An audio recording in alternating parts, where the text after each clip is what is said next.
lied to me. He never treated me right. He made me feel like a fool. I pulled her back into my embrace.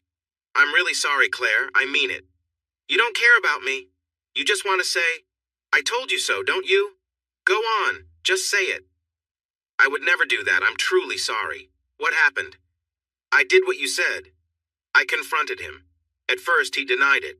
But as we argued, I told him I knew the truth, and he finally admitted it.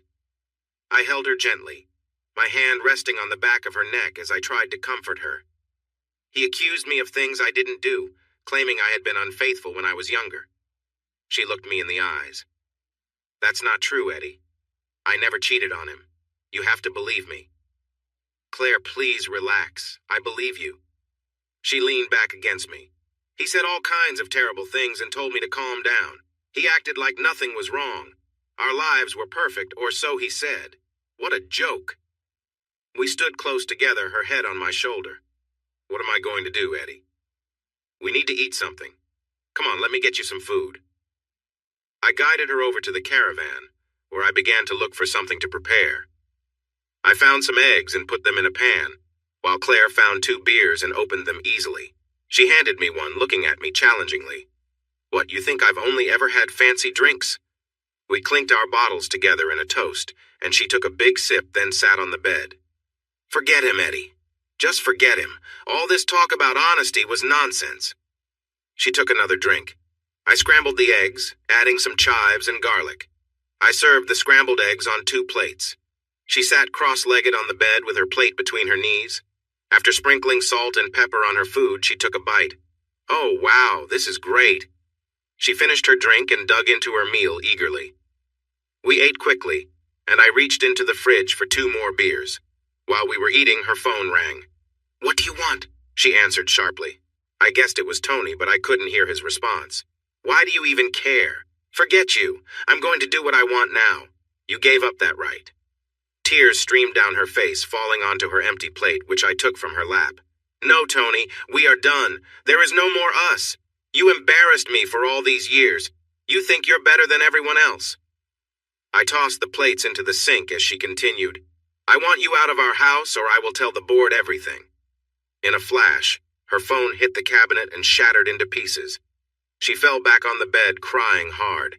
I lay down next to her and pulled her into my arms. Let it out. Just let it all out. I held her tightly, feeling her grip around my head, her face pressed into my shoulder. I rubbed her back gently, trying to comfort her. She was shaking, warm against me, her tears soaking my shirt. She must have sensed my discomfort. She shifted closer, pressing against me. She whispered softly against my neck, but I knew I needed to stop this. Claire, please don't do this. It's not right. Don't you want me? Am I unattractive? Claire, you are beautiful. If things were different. Eddie, this isn't revenge. I've wanted to be close to you since we first met. No, Claire, you're upset and feeling hurt. This isn't the way. Then our lips touched, and I felt lost in the moment. Claire, please, let me just hold you. Her lips pressed against mine, tasting of her tears. Eddie, I need this. I wrapped my arms around her. I kissed her forehead and eyes. No, Claire. Her tears returned, and her body shook with sobs. I covered us with a blanket and held her as she drifted off. Soon, I fell asleep too, feeling grateful to have her close. Morning came more quickly than I hoped. I woke up tired, with Claire still curled around me. I carefully moved my arm to go to the bathroom. Stepping outside, the warm summer rain felt refreshing against my face. I stood in the grass, enjoying the moment. When I returned inside, Claire sat on the bed, resting her head on her arms. She looked up at me, frustration in her eyes. What had I done now? I made some toast and brewed tea for both of us. We sat together on the bed, listening to the soft sound of rain falling on the roof. What's wrong, Claire? Did I do something? Nothing, don't you get it? I feel old and useless. Even you don't want me. No wonder he looks for attention from other women. Claire, that's not true. You're beautiful. Then why? I tried to show you how I felt last night, and you pushed me away. Am I really that unattractive? I held her face in my hands and kissed her. It was a long, heartfelt kiss, and she kissed me back. As we pulled away, I whispered, Claire, I have so many feelings right now, and it must be even harder for you. I really want you, but I want it to be special, not just because you're upset with your husband. Eddie, you're such a wonderful man. After breakfast, we sat and watched the rain, feeling warm and a little refreshed. So what will you do now? I need to go home and take care of the dogs. I bet he didn't do it. Then I need to call my lawyer. He thinks I'm joking, but I'm very serious. Please don't act out of anger, Claire. Think it over for a few days. When things are clearer, then you can decide. You think I should forgive him, don't you? I shook my head quickly and said, No way, but you have a long history together. Some of those years must have been happy. She sighed and nodded slowly. They were. We started with nothing. It was only my modeling money that helped us. We had good times, which makes this so painful. He ruined those happy memories for a moment with someone else. I showed her where the shower was, just a simple camp shower attached to the caravan. With the rain, the water was cold, barely warm enough. When she came back inside, she took off her towel. I gasped as she stood there. What are you looking at? Oh, sorry, I didn't mean to stare. Claire, you're such a stunning woman. She walked closer to me. Thank you, Eddie. At least you're kind. She got dressed, and with a final kiss, she left quickly. I stood there wishing I had taken my chance. I wanted to. Going to work was hard. It was a long, tiring day. No matter what I did, I couldn't stop thinking about Claire. She was incredible. I couldn't believe Tony would cheat on someone like her. It made me think of that night Rose was with him, not a memory I wanted to revisit. I tried to call Claire several times to check on her. Then I remembered her phone was in many pieces on the floor of the caravan. I heard nothing for 2 days. She didn't call or send any messages. I was beginning to worry. On Friday evening, I got home and saw Claire's car parked by the caravan. As I got out of my car, her dogs rushed over, barking excitedly around my feet. I grabbed my bags of groceries from the trunk of my old Corolla and went to the door. I peeked inside and she was busy cooking. The smell was wonderful. My mouth watered. Something smells great. She nodded. I hope so, but this little stove isn't working well. Yeah, I don't use it much. Sorry, I should have mentioned that. Don't worry, you didn't know. I put my groceries away in the small pantry. It was packed to the brim. Claire must have already filled it up. We ate outside in the lovely evening air. Are you going to tell me what happened? I asked. She nodded. Of course. Tony and I had another fight, and this one was worse than the last. I told him he needed to leave. If he didn't, I would go public with my claims. I told him I would not only share my experience, but also go to the board. What did he say? After a lot of arguing, he asked if he could have 2 days over the weekend to move out. He is really moving. Yes, I promised to stay away for those 2 days while he packs. That sounds pretty final. She nodded. Yes, it is over. I couldn't live with him after all this. He is a dishonest and sneaky person. The food was amazing and the wine was tasty. Where will you stay? I asked. Looking at me, her fork swirling her food around her plate, she whispered, Here, if that's all right. Here, I exclaimed. Don't you want me to? Sorry, I didn't mean it to sound that way. You are welcome to stay, but it's a bit cramped with no proper toilet or shower. Eddie, it has one thing I need right now. Nervously, I asked, What is that? You. I need someone who will support me and not take advantage of me. There are plenty of those who would, but you have shown that you care for me. I smiled, and we toasted each other. To lighten the mood, I suggested, Come on, let's go for a walk. We gathered the dogs and walked towards the back. As we strolled, I felt her hand slip into mine. I looked at her, and she smiled warmly.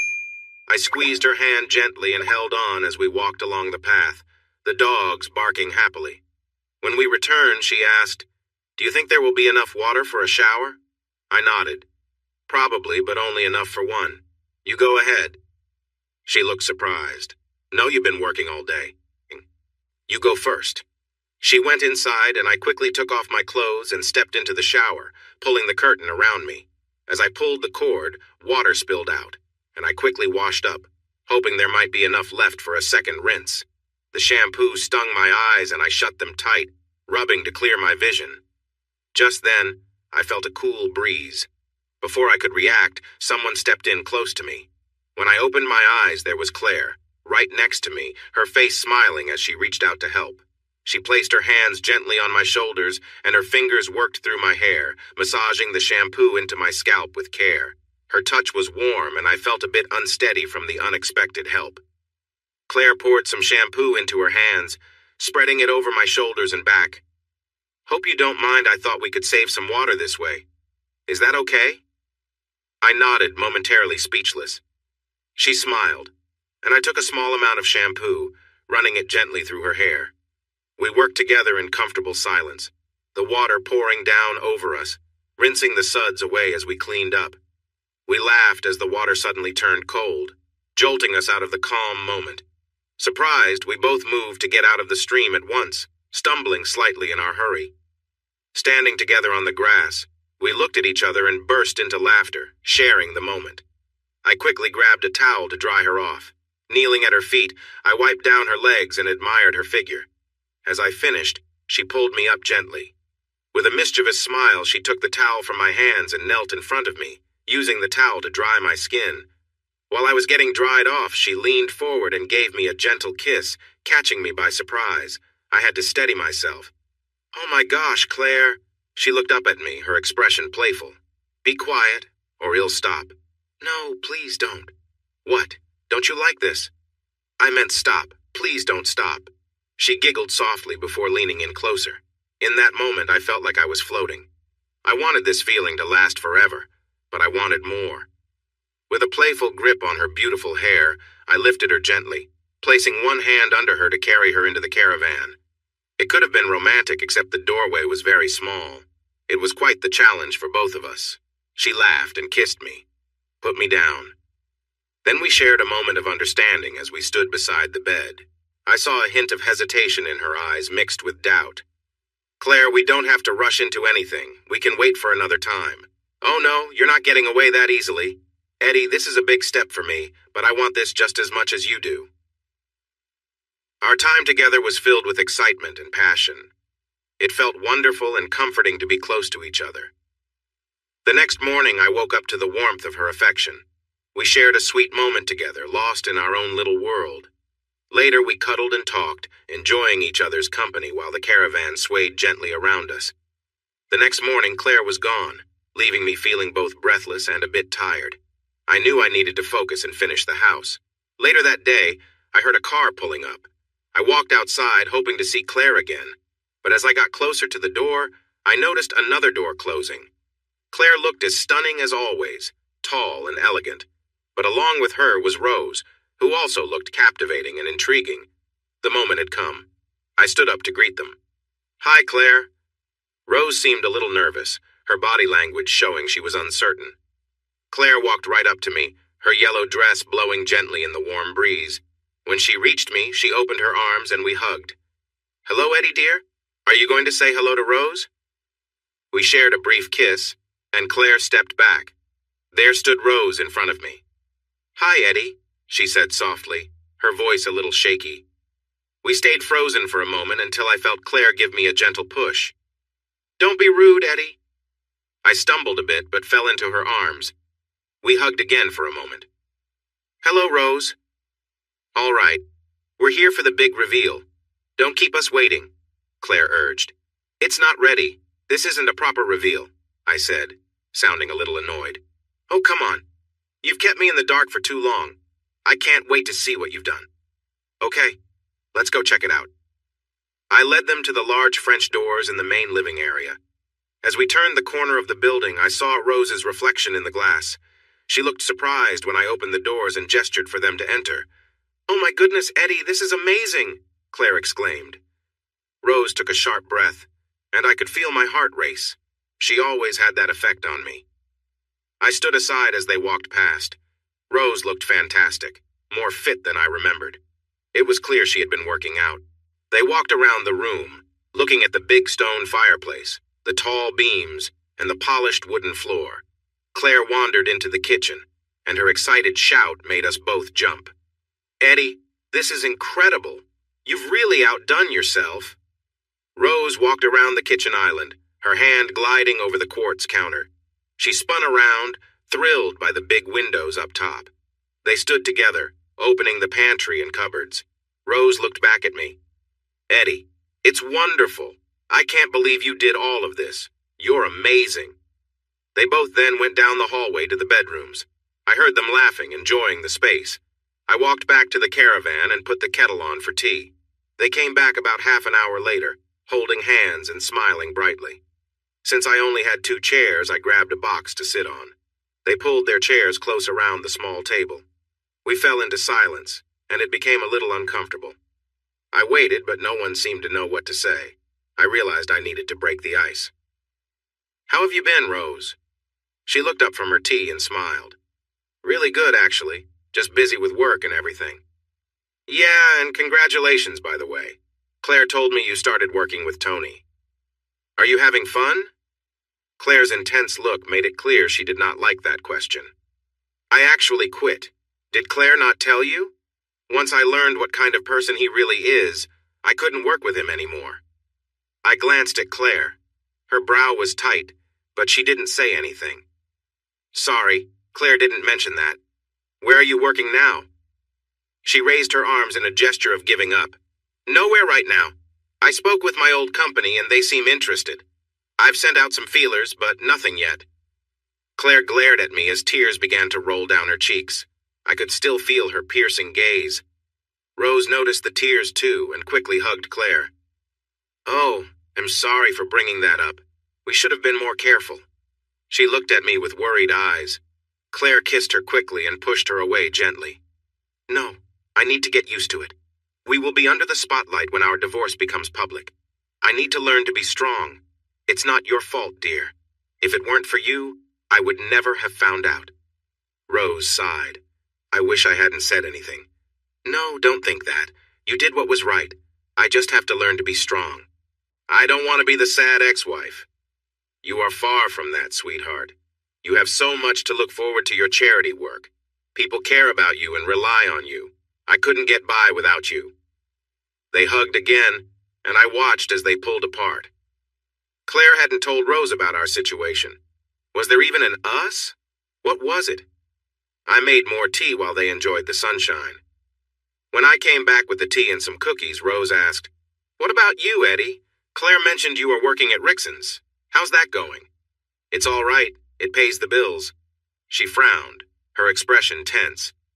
That must feel a bit dull after your other projects.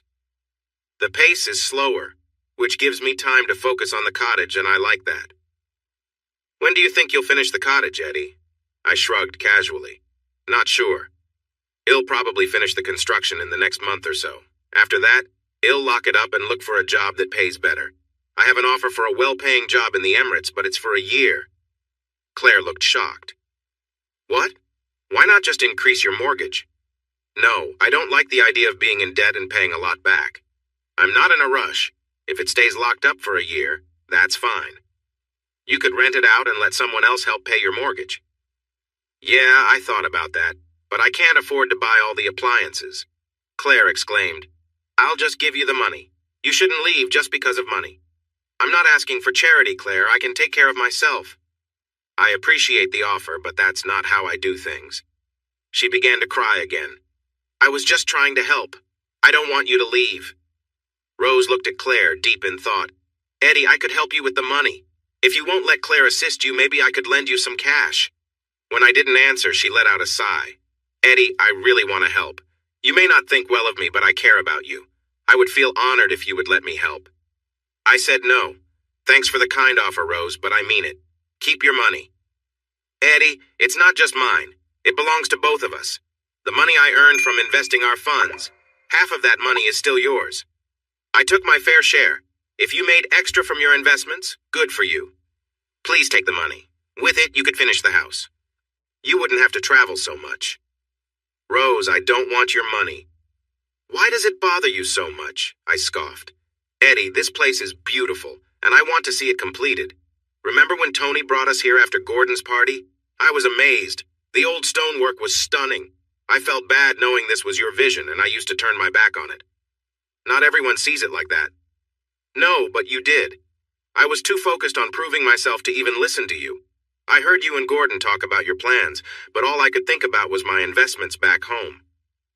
It's okay, dear, Claire said, as Rose started to cry again. Claire embraced her, and they both sat together in their sorrow. I went inside and grabbed a box of tissues, handing it to Rose, who took it with thanks. Thanks, dear. She wiped away Claire's tears and her own, sniffing loudly. Eddie, I didn't value you enough. I was so caught up in my world that I lost sight of you, and I'm truly sorry for everything. I'm sorry too, Rose. I said hurtful things. I felt lessened when you turned to Tony for help. It stung because you relied on him for advice and support, even if it wasn't physical. It felt like an emotional affair.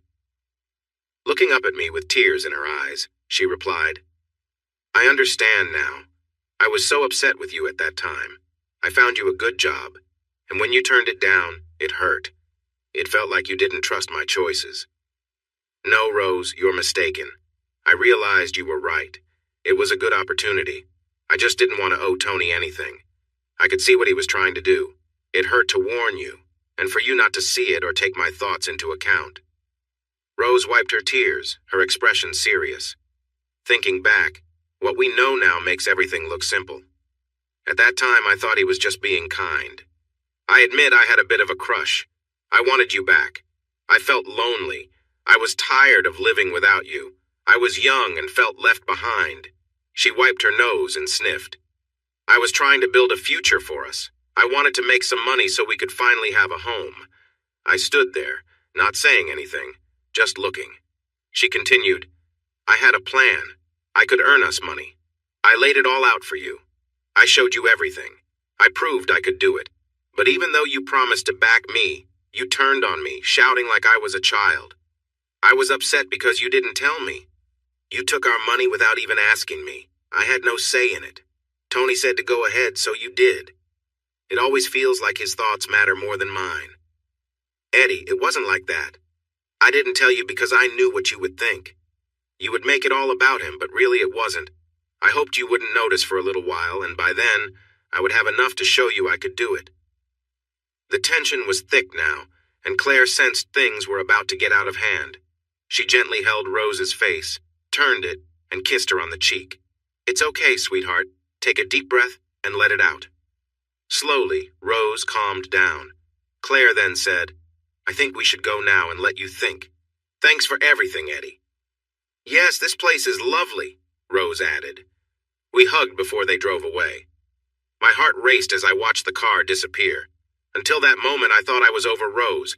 I believed she was a part of my past. Now I realize that wasn't true. Love.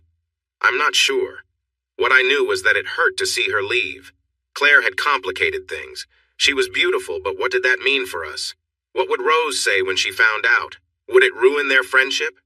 All the talk about an open marriage seemed distant now. I rushed into the house, trying to forget, but their faces were stuck in my mind. Her scent still hung in the air. It was late when Claire came back. I was cooking dinner when she walked in. Her eyes were red and puffy, and she looked upset.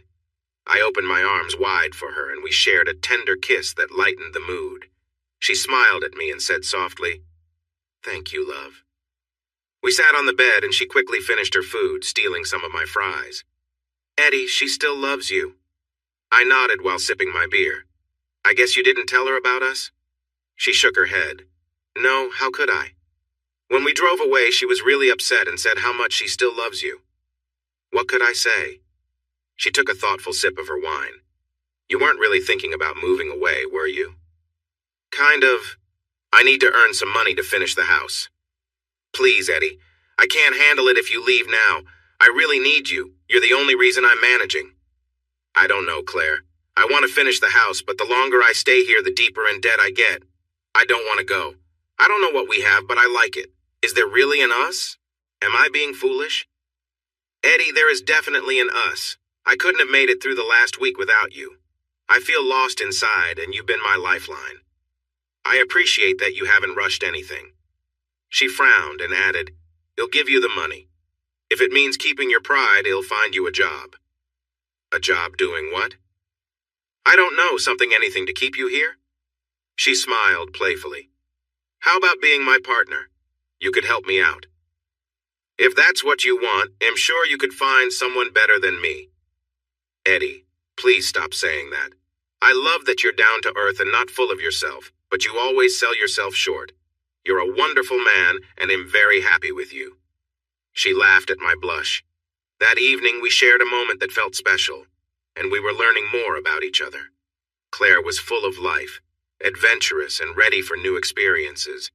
Every night felt like an exciting journey. But I could sense that something was troubling Claire. As we lay together, I felt her tension. Eddie, I want to tell Rose. I feel awful hiding this from her. She has been so kind and supportive. I want to be honest. Surprised, I asked, "Wow, how do you think she'll react?" I honestly don't know. We've talked, and I know she still has feelings for you and hopes to get back together. If that's true, she won't take it well. You might end up losing her friendship. So you want me to keep lying to her? No, absolutely not. You know I can't stand lies. I'm just worried about what will happen. If she believes there's still a chance for you two, this will really change things. I know, but what can I do? She asks about you all the time. She wants to know how you're doing and how the house is coming along. That will change as soon as she finds out that we're together. It could get really uncomfortable. She held back a tear. I can't keep lying to her. If she reacts badly, I don't know what it'll do. If not for her, I wouldn't have learned about Tony. Okay, what do you want me to do? I'm going to tell her tomorrow. It might be hard because she hasn't been able to find a job. I'll take her to lunch and hope for the best. The next day, I went to work feeling thoughtful. Once Claire told Rose about everything, the chance for us to make up was gone. I spent the whole day checking my phone. Lunch came and went, but still no word. Should I call or text? Texting felt harsh. What if Rose got upset and left? Claire was already in a delicate spot, and losing her best friend would only make things worse. 3 o'clock passed, then 4. Finally, at 5, I was able to leave. I hurried home, hoping to see Claire's car by the caravan, but it wasn't there. I started making dinner. Should I cook for 1 or 2? I decided on 2. Time passed, and my phone stayed quiet. I started to worry. What if something was wrong? I couldn't stay in this uncertainty all night. I had to find out what was happening. I called her mobile. It rang for a while before a cheerful voice answered, "Yes." "Is that you, Rose?" I asked, trying to make sense of it all. "Yes, it is. What have you done to my friend?" she replied, her voice playful. In the background, I heard Claire laughing. "Give me the phone." The voice shifted again. "Hello, darling. Are you okay?" Claire asked, still giggling. Rose added in, "Is that you? You troublemaker." "Are you drunk?" I asked, surprised. "Sorry, yes, we may have had a drink when we got home." "Are you at your place?" "Yes, we're having a good time. Why don't you come over?" "I was making dinner. I have yours ready too." "You sweetheart. Wait, let me ask Rose. Shall we go over?" Claire said. "Yes, I'm so hungry," Rose shouted. "Thanks, my dear, we're on our way." "Both of you?" "Of course." I went back to the stove. How was I going to make enough food for 3? I added more potatoes and found extra chicken to cook. Sinking back on my bed, I thought, what just happened? Half an hour later, my peace shattered. I heard singing and dogs barking loudly. I filled their bowls with water and stepped outside. I looked up the drive and spotted Rose and Claire, holding on to each other, trying to walk straight as they stumbled their way towards me. The singing grew louder as they burst through the door, with Claire at the bottom and Rose sprawled over her. They giggled as they tried to stand up. Claire said, "Get up, you're in my way." Rose teased back, "You're the one who stole my husband." Claire laughed and replied, "I didn't steal him. He was just there." The room filled with laughter as they continued their playful banter. As Rose got up, Claire mumbled, "It was an accident. He was just lying there." "Oh, really? And you just kept making that accident happen, didn't you?" Claire laughed. "Oh, yes, and it was hilarious." They chuckled as they helped each other up. "What have you two been drinking?" I asked. They exchanged mischievous glances. "We started with his precious 20-year-old Glenlivet," Claire began, then moved on to his brandy, then his bourbon, and finally, we figured the vodka looked lonely, so we had that too. Rose laughed. "He's going to be so mad." "Not as mad as you two are right now," I pointed out. Claire grabbed a bottle of champagne from the fridge. Let's have another. I took the bottle from her hands. Don't you think you had enough? No, they shouted in unison. Let's go outside, Claire suggested, pulling Rose along. They linked arms and staggered out into the yard, collapsing into camp chairs. They began talking over each other, laughing and rambling on about random things, lost in their drunken cheerfulness. I brought some snacks out, though I wasn't sure it would help. They were already too far gone. I left them chatting, barely understanding what they were saying as they continued to declare how much they cared for each other. Claire, I love you so much, Rose slurred. I love you more, darling, Claire replied, grinning. Wait, isn't Eddie your darling? Rose teased. Yes, but you're my best friend. I love you tons, Claire said, giggling. Their back and forth was almost nonsense, but they seemed happy. I ate my own dinner, wondering where this was all headed. Suddenly, I heard a loud thud. Rose had slipped off her chair and was on her knees, clearly not feeling well. Claire noticed, lost her balance too, and followed suit. I rushed over, helping Rose back into her chair and then helping Claire. Claire wrapped her arms around me for balance. Oh, Eddie, this is awful. You must think we're a mess. I laughed. You'll both regret this in the morning, trust me. Just then, Rose leaned forward looking sick again, and I quickly grabbed a towel to help her. She didn't smell great, so I guided her inside to wash up. I helped her to the shower, keeping things simple to make sure she felt better. The warm water seemed to calm her down. Eddie, what was I thinking? She whispered, looking embarrassed. I reassured her as she relaxed under the water. Afterward, I brought her back out to the fresh air and placed her in a clean spot. Claire was still a bit unsteady, so I helped her too, getting her comfortable beside Rose. They leaned on each other, resting as I made sure they were both wrapped up warmly, ready to sleep off the night. Thank goodness it was a warm night. Claire had a few clothes there, but not many.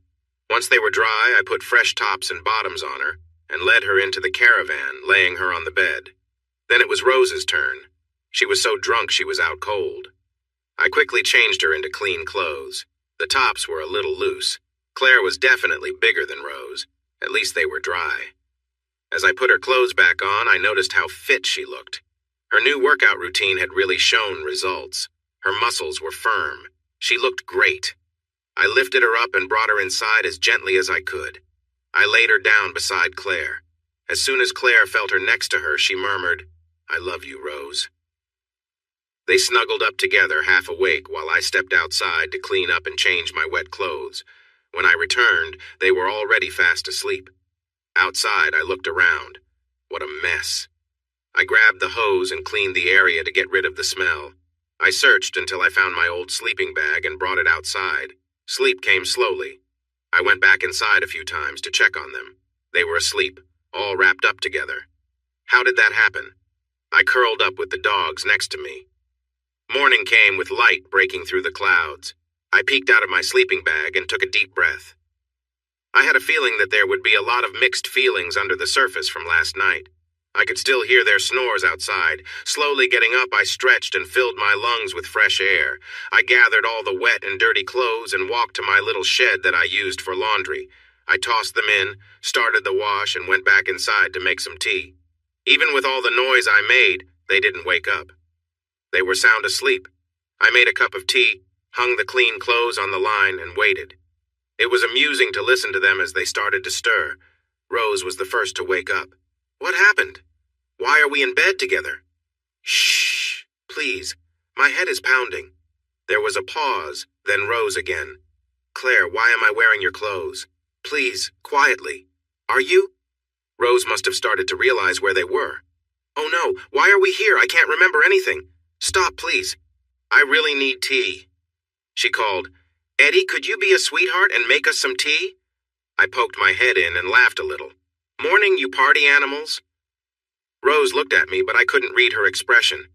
Eddie, how did I get here, and why am I wearing Claire's clothes? First off, you made your way here.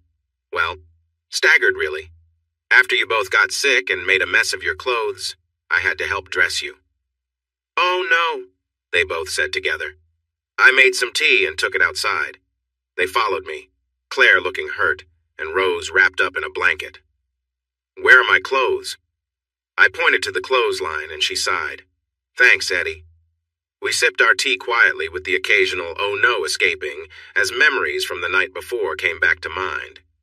It took about 30 minutes before they were ready to eat. I kept it simple, toast and jam, with coffee for Rose since I knew she loved it. That started to clear the air a bit. Rose kept glancing at me, and I could see some sadness peeking through her brave front.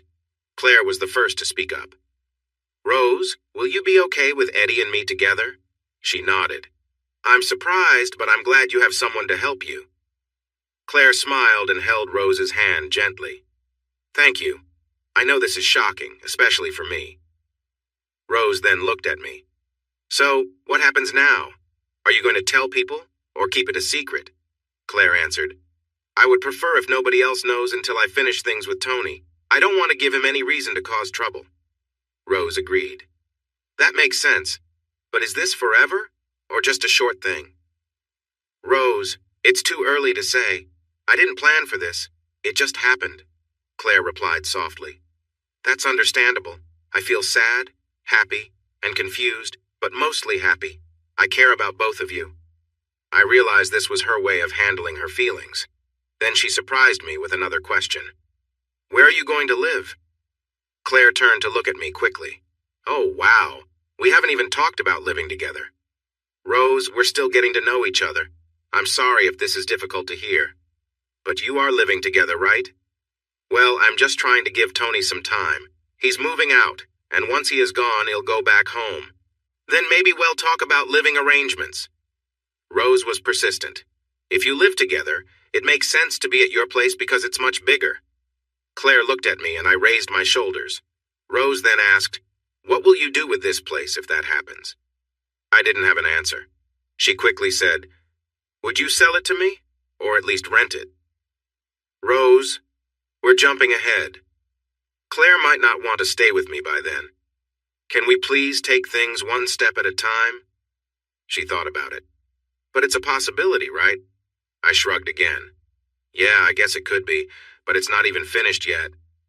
I might not be able to finish it. I don't mind. You'll buy it like it is. I chuckled quietly. You can't afford it. How much do you want for it? 400,000 pounds, I said without thinking. She frowned, did some quick math in her head, and replied, Sold. The two of them changed in the caravan. I heard their laughter as they jostled for space. When they stepped out, Rose and I hugged, and she whispered, Please take care of her. Don't hurt her. She can't handle being left again. I wouldn't do that. In a soft voice, she said, You did it to me. As they got ready to leave, Claire came over and wrapped her arms around my neck, leaning in close. Our lips met in a kiss that felt electric. I felt her weight shift as she balanced against me. As we pulled away, I noticed Rose watching us, her eyes filled with tears and the saddest expression I had ever seen. I felt awful. I was doing the worst thing possible, kissing another woman in front of her. I kicked a stone hard as they walked away. Ugh, I grumbled to myself. What's wrong with me? Just a week earlier, I was thinking about making things right, and now I was reminding her of my mistake. The week went by and I tried to call Rose. I must have picked up the phone 100 times, but always hesitated. What could I say? I'm sorry for hurting you. Claire decided to move back home. Tony was asking lots of questions and being quite difficult. He was trying to make things hard for her. Now that the truth was out, Claire had seen how he had not been faithful. Each thing she learned revealed more of his wrong choices. He had a serious problem. We met every day for dinner or drinks. We talked, and the real Claire came out. She was warm, funny, and caring. Strangely, her bond with Rose seemed to grow stronger. After seeing us kiss, I thought Rose would walk away, but she showed real strength. If I had seen her with someone else, I would have lost my cool. On Wednesday night, I began cutting some wood for a deck. I was focused and didn't notice the car pull up. I nearly jumped when someone patted my back. My heart raced as I turned to see Claire and Rose. I switched off the saw and said, Wow, Claire, you scared me. You can't sneak up on someone with a saw. She looked sorry and said, Sorry about that. I took off my safety gear and walked over to them. Well, we got tired of waiting. You never called, so we thought if you weren't taking us out, we would come to you. That phone call popped back into my mind. Yes, I was supposed to pick them up for dinner. Sorry, I said. She gave a playful growl. It will be fine, but you need to behave. Rose was spreading a blanket on the ground. We're having a picnic. They began to unpack baskets filled with food and drinks. As we lay down, delicious smells filled the air. Wow, spicy chicken wings, Mongolian barbecued spare ribs, and fresh salads. It was a real feast.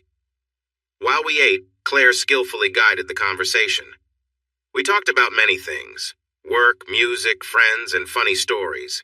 It was such a fun night. It was well past dark when Rose decided it was time to go. I felt disappointed when she started to pack up. Claire looked puzzled too, but didn't say anything. We shared hugs, and Rose and I exchanged a quick kiss. It felt a bit awkward, but it ended our visit on a nice note. It was a freeing moment. It wasn't much, but it felt like another step towards something. I wondered if the changes in my life meant more than just keeping busy with the house. Was I secretly trying to win her over? I couldn't find the answer. As it often happened in my life, I was at a turning point. The house was nearing completion. It needed finishing touches like lighting, doors, paint, and of course appliances and furniture. I had used up my credit card, and now the extra payments were draining my bank account. I could continue living my current way, putting the house project on hold. I could work on it bit by bit, but would have to stay in the caravan. More importantly, Claire and I were growing closer, even though I didn't see her much lately. She was busy fighting for a fair deal with Tony. Their situation was in the hands of lawyers and had become very intense. He wasn't giving in easily. I wasn't sure who leaked some of his personal issues to the media, but a local journalist was after the story. There were many unpleasant stories surfacing. Tony's struggle was now not just with Claire, but also with the board. His reputation took a serious hit, and they wanted him out. Thankfully for him, the Old Boys Network supported him. This may have led him to settle with Claire, allowing her to keep the house, while he took the beach house and his cars. They split everything equally, and he agreed to pay her a significant amount of financial support. Once the deal was settled, Claire felt relieved. She returned to spending nights with me in the caravan. We shared some incredible times together, exploring new things without any hesitation. Rose had turned down things that Claire welcomed with open arms. Now Rose and Claire were closer than ever. They had always been good friends, but now they were practically inseparable. When we went out, it was never just Claire and me. It was always the three of us. It was fun, and it certainly made me feel good to have two wonderful women by my side. What started to bother me was when Claire began suggesting people for Rose to date. She wanted Rose to find happiness, so she took on the role of matchmaker. That might have been fine for Claire, but it drove me nuts. Fortunately, Claire's choices were not right for Rose. The men she introduced her to were all snobbish types. Even I could see that these weren't the right fit for Rose. I could tell by the look on her face during one of these awkward introductions. Still, this situation took away my guilt about showing affection to Claire around Rose. Claire had planned another double date for us and Rose, with her latest match being a banker. While getting ready in the caravan, Claire said, "Hurry up, darling. We don't want to be late." "I don't care. I don't even want to go," I replied. "Oh, don't be like that, my love. I just want to help Rose. She's feeling lonely." "But it's not our responsibility. We aren't her caretakers." "No, but we are her friends. Don't you want to support her?" "Claire, she is my ex-wife. It doesn't feel right to go on dates with her. It's uncomfortable." Now, my love. Rose doesn't mind. I feel bad that she wanted to try again with you. I know I shouldn't have interfered." "Claire, it wasn't going to happen. I wasn't planning on getting back together with her. She doesn't know that. Surely you can see her sadness when we're out together. I feel like I can't even kiss you around her because of how it affects her." "I understand that. That's why I think Rose should handle her own life. But she hates going out alone." "Then maybe you should go out without me. Let me stay home." "No, if this is a way to make things right, we both need to be there for her." We picked up Rose on the way, and as usual, she looked fantastic.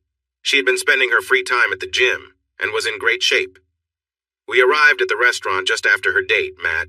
We met him at the bar where he ordered drinks. I noticed Rose's expression change when he started speaking. His accent was posh and not her style. I tried to spark a conversation, mostly because Claire nudged me in the ribs. Claire says you're a banker, Matt. Yes. I'm here to close a deal. What about you? Oh, me? I'm just an engineer. Nothing special. Oh, stop it, Edwin. Matthew. He's a project manager, right, dear? I shrugged. I guess it doesn't really matter. I turned to Rose and asked, how's the job search going? Good. I think I'm making progress. I spoke to my old boss and she wants to bring me back. I'll get my old job again. I chuckled, trying not to sound skeptical. Back to where you started. Claire chimed in. Yes, but now she has much more experience. I'm sure they will offer you a better deal, right? Matt, how long are you staying in town? I interrupted. Another week or so. How do you like the old place? He scrunched his face. I suppose it's okay. It's not like London, though. There's so much more to do there. Good restaurants, he said, sounding unimpressed as he looked around. This was one of the nicer places in town. The table fell silent for a moment. What do you do in your spare time? Hobbies and things? The usual stuff. Golf, squash, polo when I can. Things are a bit busy right now. Polo sounds fancy.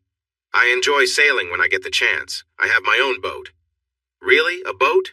That's impressive. I tried to hide my feelings. I guessed he also drove an expensive car. Are you into cars at all? He frowned. Not really. I have a Rolls, but it's an older model. Must be 2 years old. What about you? Oh, my old car. I drive a Corolla that's nearly 20 years old. I noticed Claire wince and Rose laugh. Matt looked around, not really understanding. We moved to our table and ordered our meals. Matt ordered more drinks for everyone. He took a long time to choose a nice bottle of wine for dinner. I could guess what he was thinking. Eventually, he picked the most expensive one. Claire kept the conversation going, guiding us and making sure there weren't any awkward pauses. However, Matt seemed a bit lost when Rose and I started talking about work. That led to her favorite topic, the house. Eddie, when are you going to prepare the papers for the house sale? Trying to sound serious, I replied, when Claire makes an honest man out of me. Claire shot me a look and I continued, until then I still need a place to park my home. Matt looked shocked. Goodness, do you live in a caravan? Claire replied sharply, oh, for goodness sake, Edwin. Then she turned to Matt. He's joking with you. He's actually building his own house, renovating a cottage to be exact. Claire gave me an amused glance and I saw her smile slightly. Oh, forget it, she said. I'm sorry, Matthew, but Eddie is a free spirit. He really does live in a caravan. We just didn't want to make Rose uncomfortable. He looked a bit confused. I don't mind, Edwin. If you're happy with a free spirit, then that's fine. Rose couldn't help but giggle. Eddie, stop being silly. The truth is, Matt, Eddie and I used to be married. He keeps trying to sell me off so he can stop paying me support. Isn't that right, dear? Yeah, well, if you didn't keep acting shy and let some of your dates get too close, we might get somewhere. Eddie, Claire scolded. Stop it. She doesn't act shy. She is just hard to impress. She is not someone easy. Turning back to Rose, I puffed out my chest. How much do you cost, my dear? Let's say you would need to sell that old caravan if you wanted me. We are not selling the caravan, Claire announced. We just got it fixed. Rose and I laughed out loud. Matt just looked at us like we were all a bit odd, which we probably were. Claire sighed. Forgive us, Matthew. We were just trying to be funny. Please don't take any of this seriously. He nodded, but he looked uncertain. His usual calm demeanor was fading. Matt's fancy wine arrived, and we all had to taste it as if it was the best drink we'd ever had. Because Claire, Rose, and I were so close, the conversation flowed easily, and Matt, poor Matt, started to feel left out. He tried his best. The trouble was, Rose wasn't that interested. We moved to a bar with live music where Claire and I danced. In the end, Matt got Rose up to dance, but they looked awkward together, and I could tell it wasn't going well. What made me uneasy that night was the way Rose watched us. Her gaze was sad. She was with a guy who wasn't too bad, but she looked at us like a puppy watching another dog with its favorite toy. As we danced, Claire whispered, Go and check on Rose, will you please? Yes, your wish is my command. I tapped Matt on the shoulder. Can I take a turn? I'd love to dance with my wife. What? Oh, I see you're joking again. No, really. She's my wife. This is just for fun. Sorry. He walked away, looking for something to say but struggling to find the words. Rose slipped into my arms easily. Her head rested on my shoulder and she whispered in my ear, "Could you please pick the next song? Claire's taste is terrible." "Hey!" I replied sharply. She chuckled softly. "Sorry, that doesn't count with current company." "Yeah, I get what you mean. It seems like she wants someone like Tony. She's not thinking of me. Did you tell her what you wanted?" "Yeah, I told her. I said I just wanted a wealthy guy who's really impressive." "How did she find that out?" I asked. "She told me she checked him out for me. She said he was quite impressive." She couldn't hold back her laughter. "You'll have to talk to her about it. Her taste is awful." "Yes, he had money, but honestly, he was just okay." "Wow, is that all? What a disappointment. I heard you wouldn't consider anything less than great." "Exactly. I mean, I have standards, right?" We danced easily. Her presence was comforting, and her scent filled the air. "Honestly, Rose, I'm glad to see you." "I'm fine," she said with a deep sigh. "Actually, no, I'm not. I'm feeling lonely. The house feels empty, and my life feels empty. I wish I had someone to hold me like you used to do. I want someone to look at me like you look at Claire. Why didn't we ever do that?" "We did. But then you met Tony, and things changed." "I'm really sorry, Eddie. I feel foolish." "It's all right. I guess I wasn't paying enough attention. I should have noticed. I made mistakes, too." She chuckled softly. "Yeah, you did." I was close to her, feeling the warmth from her body. It reminded me of our past. We were married, and it didn't take her long to notice that I still felt a spark. She moved playfully, and it stirred old feelings within me. "Is that for me?" she asked with a teasing tone. "Don't get ahead of yourself," I replied lightly. "Honestly, it feels a bit like I'm the other woman. We're flirting." "No, we're just having fun, but if you keep this up, I might end up with a problem," I joked. "I'd like to see that," she said, her voice playful in my ear. Just then, the band finished their set, giving me a moment to compose myself. Back at our table, Claire was sitting alone. "Where's Maddie?" Rose asked. "You scared him off." "I think he didn't know how to handle the situation," I replied. We all chuckled softly as Claire said seriously, "Seriously, how are we going to find you a new husband?" "I don't need a new one," Rose said. "I just want my old one back. You liked Maddie. Why didn't you take him? A swap could have worked." Claire looked surprised and pulled back, clearly taken aback by Rose's comment. Realizing she crossed a line, Rose quickly added, "Sorry, I was trying to lighten the mood." Claire nodded, a smile creeping back onto her face. "I've said before that I'm sorry for how things turned out. It wasn't planned. I didn't mean any harm." Rose sighed and took a big sip of her wine. "I know, but it's tough seeing you both together. Sometimes it's hard for me. I'm trying to be supportive, but at this moment, I'm struggling." To comfort her, Claire wrapped her arms around Rose and leaned in for a quick kiss on the cheek.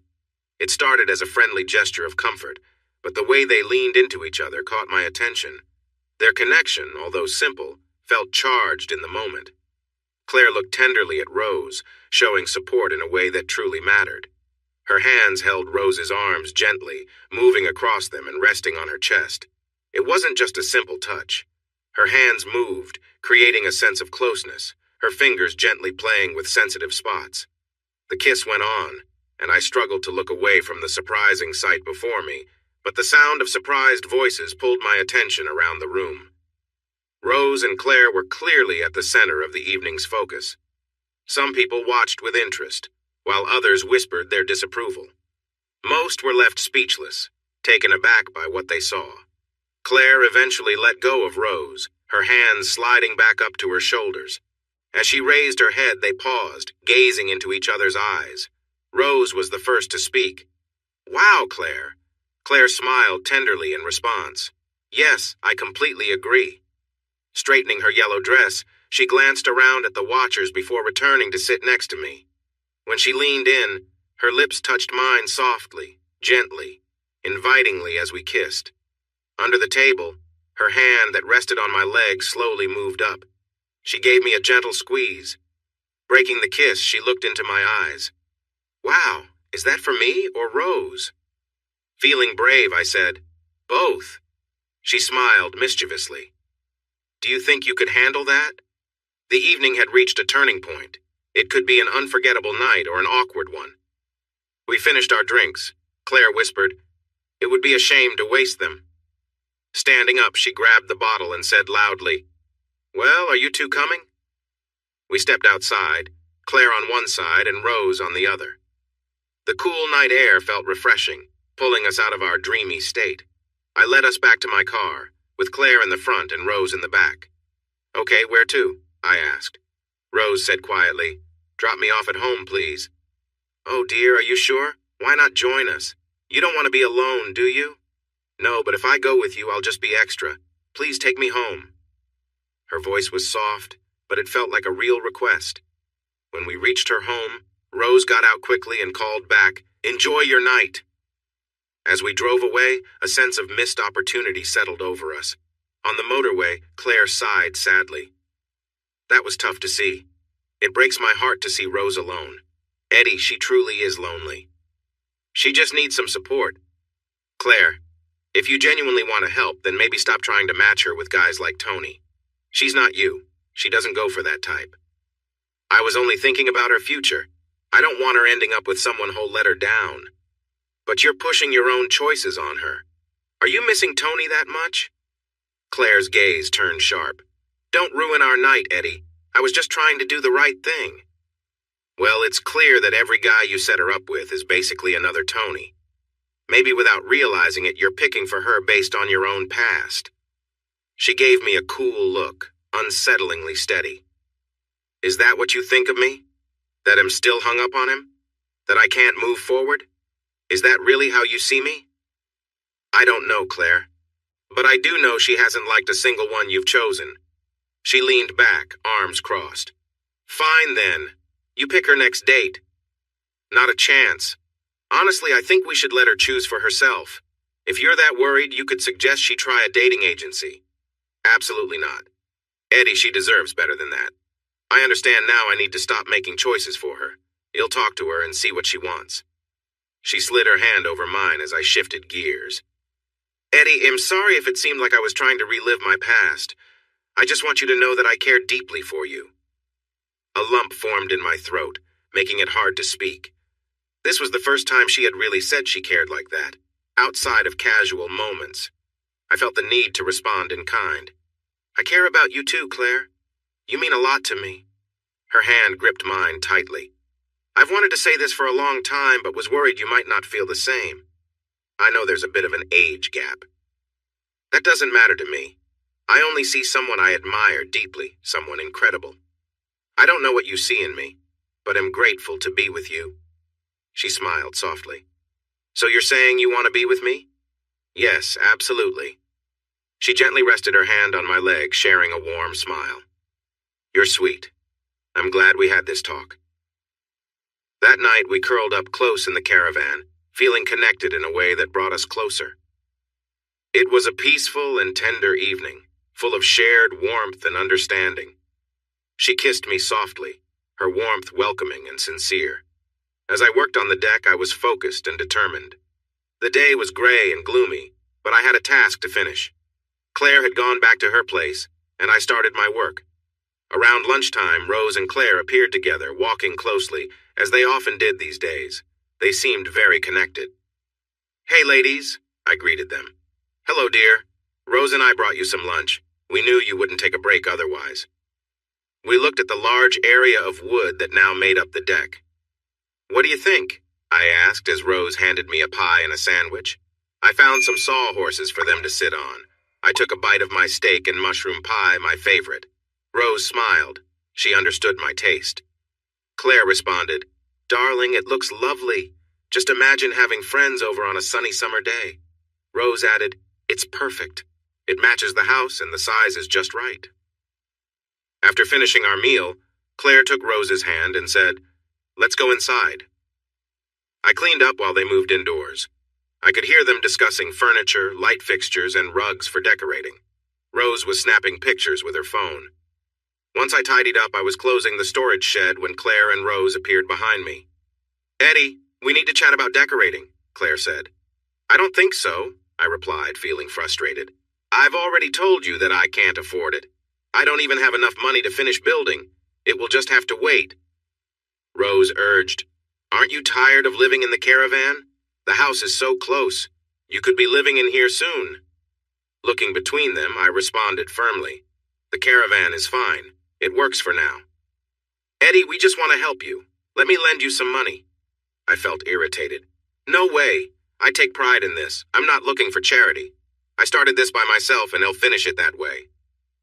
I noticed Rose flinch and turn away, but Claire pressed on.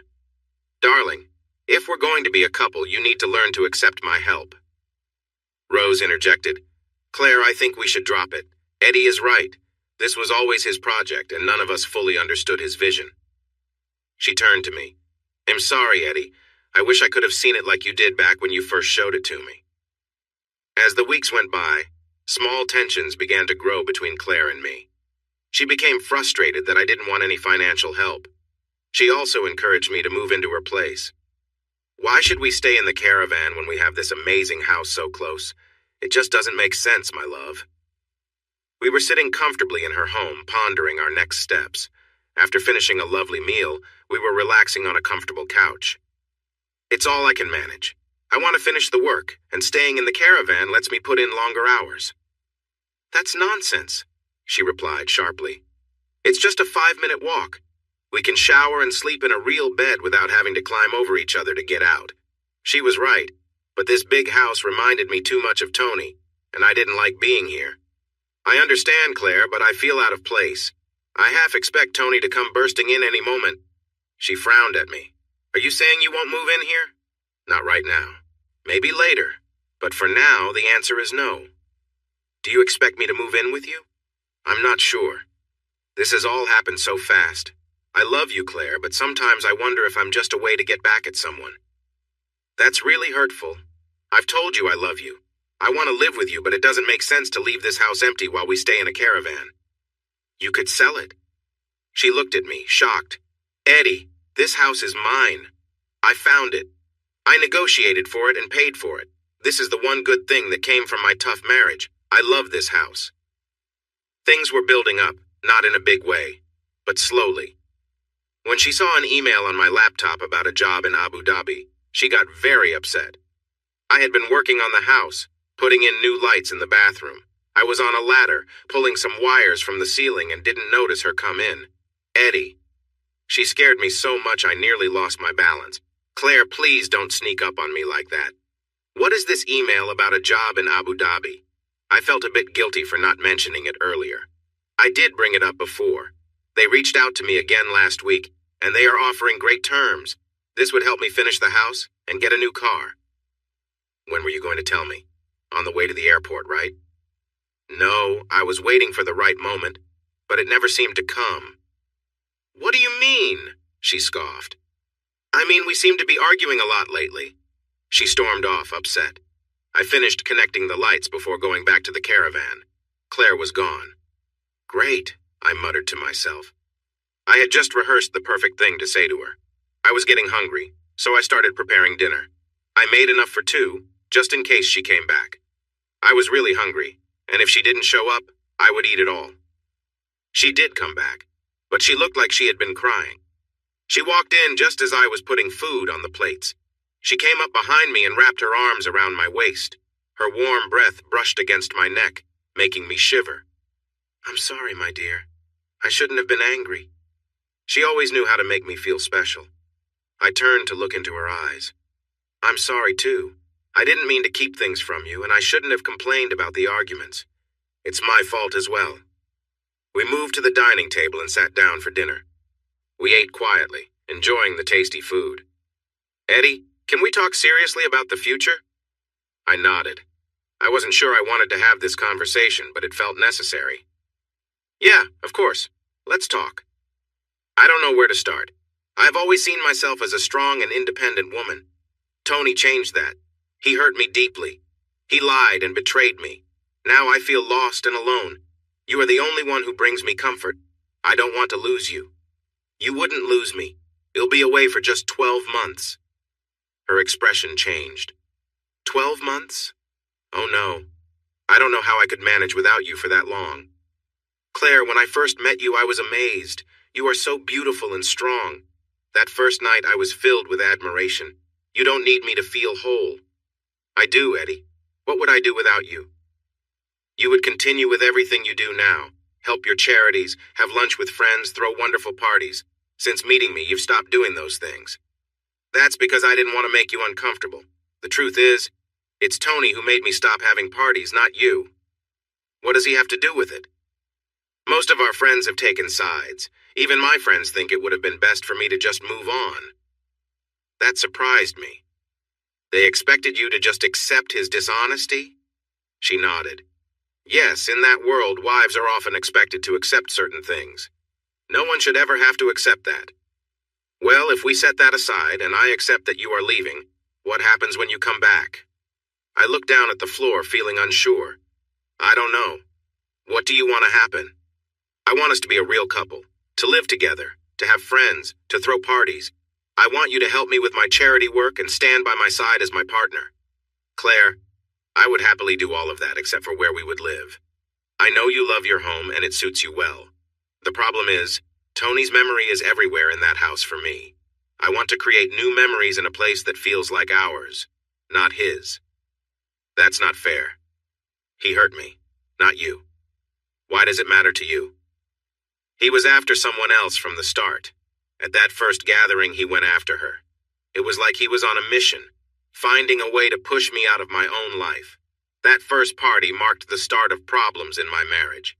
Why can't we find a middle ground? Redecorate and remove reminders of him. I want to do that anyway. I agreed. I think you should maybe get rid of his things in a big way. No, that's too easy. I plan to sell them for charity. He never liked that idea. He didn't believe in giving to those who wouldn't help themselves. She got up and poured us some fresh drinks. Eddie, I don't want you to go. Please let me help you financially. We need to share if we're going to be partners. I'm not taking your money, Claire. I have my pride. But it's just money. It doesn't mean much to me. It means a lot to me. I like who I am and what I've done. If I take your offer, it would bother me, and it might hurt our relationship. You would lose respect for me. She didn't seem to understand my concerns. Rose arrived a while later and we sat around chatting. Claire had already mentioned my job opportunity to her. Eddie, don't be foolish. Don't leave. Oh, come on, Rose. I'm not leaving to escape. I want to grow my career. This could be a great chance. What about Claire? Should she just wait here for you? No, not at all. I'll come back to visit. Babe, you could come see me too. We could make it like a trip. I noticed Rose flinch at me calling Claire babe. Claire was firm. I've been there. I don't want to go back. It's a bad place. Women are not treated well. I can visit home now and then. I could be back every couple of months. And I'm supposed to just wait? Like some servant? Come on, give me a break. I haven't even signed anything yet. I just want to explore my options. An awkward silence followed. Rose tried to change the topic. What about your house? It can wait. I'll finish it when I get back. You're going to leave it locked up for a year? Yeah, that seems best. What about my idea? Sell it to me? No, sorry, Rose. That place means a lot to me. I won't think about selling until I'm done. Okay, then how about renting it to me? Seriously, Rose? It's not finished. Let me help you with that. I can give you the money to finish it. Instead of rent, you'll use that. What? I said, confused. Let me make it clear for you. I give you the money, you finish the house, and I look after it while you're away. You won't have to worry about anyone staying there. It sounds like I'd still have someone in my house. What happens when I come back and you're living in my house? You could stay with Claire. By then, we will have fixed up the place and gotten rid of Tony. Just think about living in that big house. You could show Tony what he's missing. Claire laughed a little before frowning. I don't want him to go. You were supposed to help me keep him here. Sorry. I know how he can be when he gets like this. Rose, why do you want to move in so badly? What's going on? I'm not sure. I just really like that place. I'd love to live there even if it's just until you're back. Claire started to cry a little and jumped up, knocking things around, and hurried off with the dogs trying to catch up. Rose looked at me for a second, enough to say, "Idiot." With that, she hurried after Claire. I was getting frustrated. The whole thing felt crazy. I tried to help a friend, and now it was causing more problems. I didn't see much of Claire in the next few days. In a way, that was for the best. But then the next day, Rose came by unexpected. I saw her drive up and walked outside. "What brings you here?" "I hoped we could talk." "Okay. Maybe we can take a walk?" I pointed up the hill and we walked side by side. "Eddie, do you have feelings for Claire?" "That's not really your concern." "She's my friend and I care about her too. Maybe you don't see how much she cares for you. She has strong feelings." "I have feelings too, you know." "If that's true, why are you thinking about leaving? If you do, it will hurt her." "I'm tired of talking about this. I need a job to finish the house." "That's not true. I offered to help you with money, and so did Claire. You don't have to leave." "I see things differently. I want to make my own way in the world." "Eddie, you need to realize that if you see a future with Claire, she will always have more money than you. You need to put aside your pride and accept help if you're together." I shook my head and bit my lip to hold back my response. "Eddie, if Claire needed help, would you give it to her?" "Yes, of course." "Then what's the difference? Why can't we help you?" "Because I'm the man. That's my job." She stopped suddenly in front of me and we bumped into each other. She swayed a little and I had to steady her. "Sorry," she said quietly. We stood there looking at each other. I could see her feelings in her eyes. She blinked and moved closer, putting her arms around me gently. As she moved closer in slow motion, her eyes closed, leaning forward until our faces were just inches apart. I felt her rest against me, and though I hadn't intended this, I found myself tilting my head, and soon, our lips met in a gentle, unexpected kiss. Her arms wrapped around me, and I returned the embrace. The warmth and familiarity between us surged, and for a moment, it felt like we'd known each other this way forever. But then she hesitated, pressing her hands against my chest to create space. "Eddie, we shouldn't do this." "I can't," she whispered. I paused, feeling a mix of confusion and regret. "You kissed me, Rose." She looked down, breaking our eye contact. "I know, but it's not right. Claire is my friend, and you just told me how you feel about her." "Yeah, it's complicated. I'm sorry. I care about you both," I admitted. As we walked back to the house in silence, Rose spoke again, sounding uncertain. "Please, Eddie, don't leave Claire. She's already gone through so much. I don't want her to face another heartbreak." "So what am I supposed to do?" "Let me help you finish the house," she offered. "Claire doesn't have to know it's from me. Tell her you found a way or something." I shook my head. She saw I'd made up my mind, and when we reached the house, she left without another word. That night, lying in bed, I tried to clear my mind. The wind outside rocked the van gently as I drifted to sleep. At some point, I woke up to the faint taste of brandy. I opened my eyes to see Claire looking at me with a soft expression, her long hair framing her face. She leaned in close, her hand resting on mine. "Eddie," she whispered, "I'm sorry for being so complicated." I felt her warmth as she settled beside me, and we stayed like that, close and quiet, letting the night bring a sense of calm and understanding between us. I could only hold on tightly. My hands gripped her shoulders as she moved around. She seemed to enjoy the moment, and I could feel her warmth. She slid closer, and a gentle shiver ran through her. Every movement made my heart race more. It felt like I was on the edge of something great. I wanted to pull her closer, to be even more connected. She just smiled and kept teasing, moving slowly back and forth. It was a mix of excitement and playfulness, and I was caught in the moment. If she had asked me for anything at that moment, I would have given it all. If she wanted my home, I would have offered it. I just wanted to be close to her. I wanted to say please, but I found it hard to get the words out. Her smile was captivating, and her laughter filled the air. As the moment grew more intense, she moved faster, her energy rising. I felt the electric connection between us. Then, in a swift move, she was closer than ever, and it felt incredible. We were intertwined, sharing something special. It was a feeling like no other. As we both experienced a wave of emotions, I felt overwhelmed by the moment.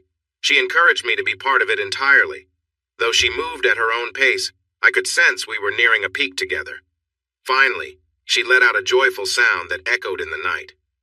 It was like a release, a shared moment of bliss.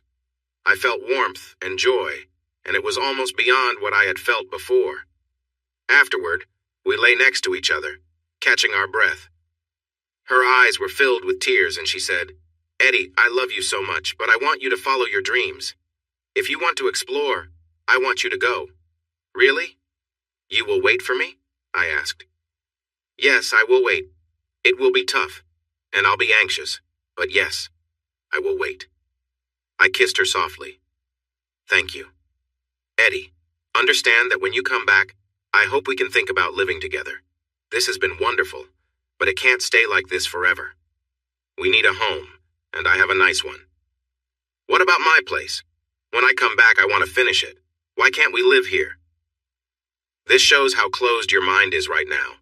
You don't seem open to living with me, which makes me think you're not really dedicated to us. "Claire, that's not fair. I care about you. But we need to be honest about decisions. You say I'm closed-minded, but I think you are too." She cuddled up next to me and we soon fell asleep. Things moved fast after that. I quickly signed the contract. They gave me a month to get things settled. Claire decided to throw a dinner party to celebrate. It was just going to be at her place with Rose and me. Whenever Claire hosts a party, she goes all out. She hired a caterer and it was going to be a formal event. I was told to wear a suit and tie. Living in the caravan, I didn't have much storage space. My suit was buried in some boxes at the back of the shed. It took me forever to find it, and it was wrinkled and smelled bad. Washing it wouldn't help, so I took it to the dry cleaners. I had a lot to do, and by the time I picked it up, I was already late. Back at the caravan, I changed quickly. It looked silly, but it was all I had. No time for a backup plan. I arrived and knocked on the door. A butler let me in. Wow, she really went all out. Claire and Rose were in the lounge, chatting softly with glasses in hand. I took a moment to admire them. Claire was tall and elegant in a red gown that fit her perfectly. It shimmered in the light, and her long hair was styled beautifully. Her eyes sparkled with silver and blue makeup that highlighted their shape. Rose was strong and athletic, shorter than Claire but equally stunning. Her figure was curvy, and her auburn hair shone brightly. Rose had a warm smile that made you feel at ease. Tonight her smile was bright and inviting. As I approached, they both welcomed me. Claire leaned in and gave me a light kiss on the lips, careful of her makeup. Rose leaned in too, her kiss lingering a little longer. "Wow, all this just for us." Claire looked at me. "Yes, dear. If you have to leave, we should celebrate." Rose sighed. "I still think you're making a mistake, but what do I know?" Claire pressed a button, and soft music filled the room. "So, are you going to rent me that house?" Rose asked. "No, I'm sorry. You'll need to find your own place." "Really, you can be so stubborn. You're just going to close it up and let it get old, and who knows what pests might move in there." Claire said, "She has a point. Mice can get in anywhere." "It's not a big deal. Gordy will keep an eye on it. He'll open it up and let some air in now and then. It could be earning you money." "Rose, I don't want anyone else living there. I want to be the first to move in when it's fresh and new. I don't want it to feel used. Come on, I'm not a stranger. Think about it. 12 months at 1,600 pounds a month. That would really help you out." "Sorry, Rose." She looked a bit moody as Claire asked me how my day was. It felt strange being there with these two lively women all dressed up for a night out. We began chatting, and Claire shared stories about her trip to Abu Dhabi and why she didn't like it. We laughed as she told us about her experiences. The dinner was amazing. 7 courses. Too much food, for sure. After a few drinks, we moved to the lounge. We were talking when Claire started moving to the music. She set her drink down and leaned in close, saying softly, "Dance with me, Eddie."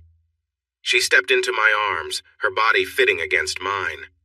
As we danced to the slow song, I felt her movements closely.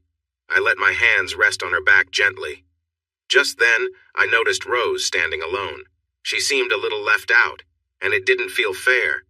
Claire and I were having fun, but I saw the longing on Rose's face. She looked a bit sad, her cheeks flushed and eyes shiny.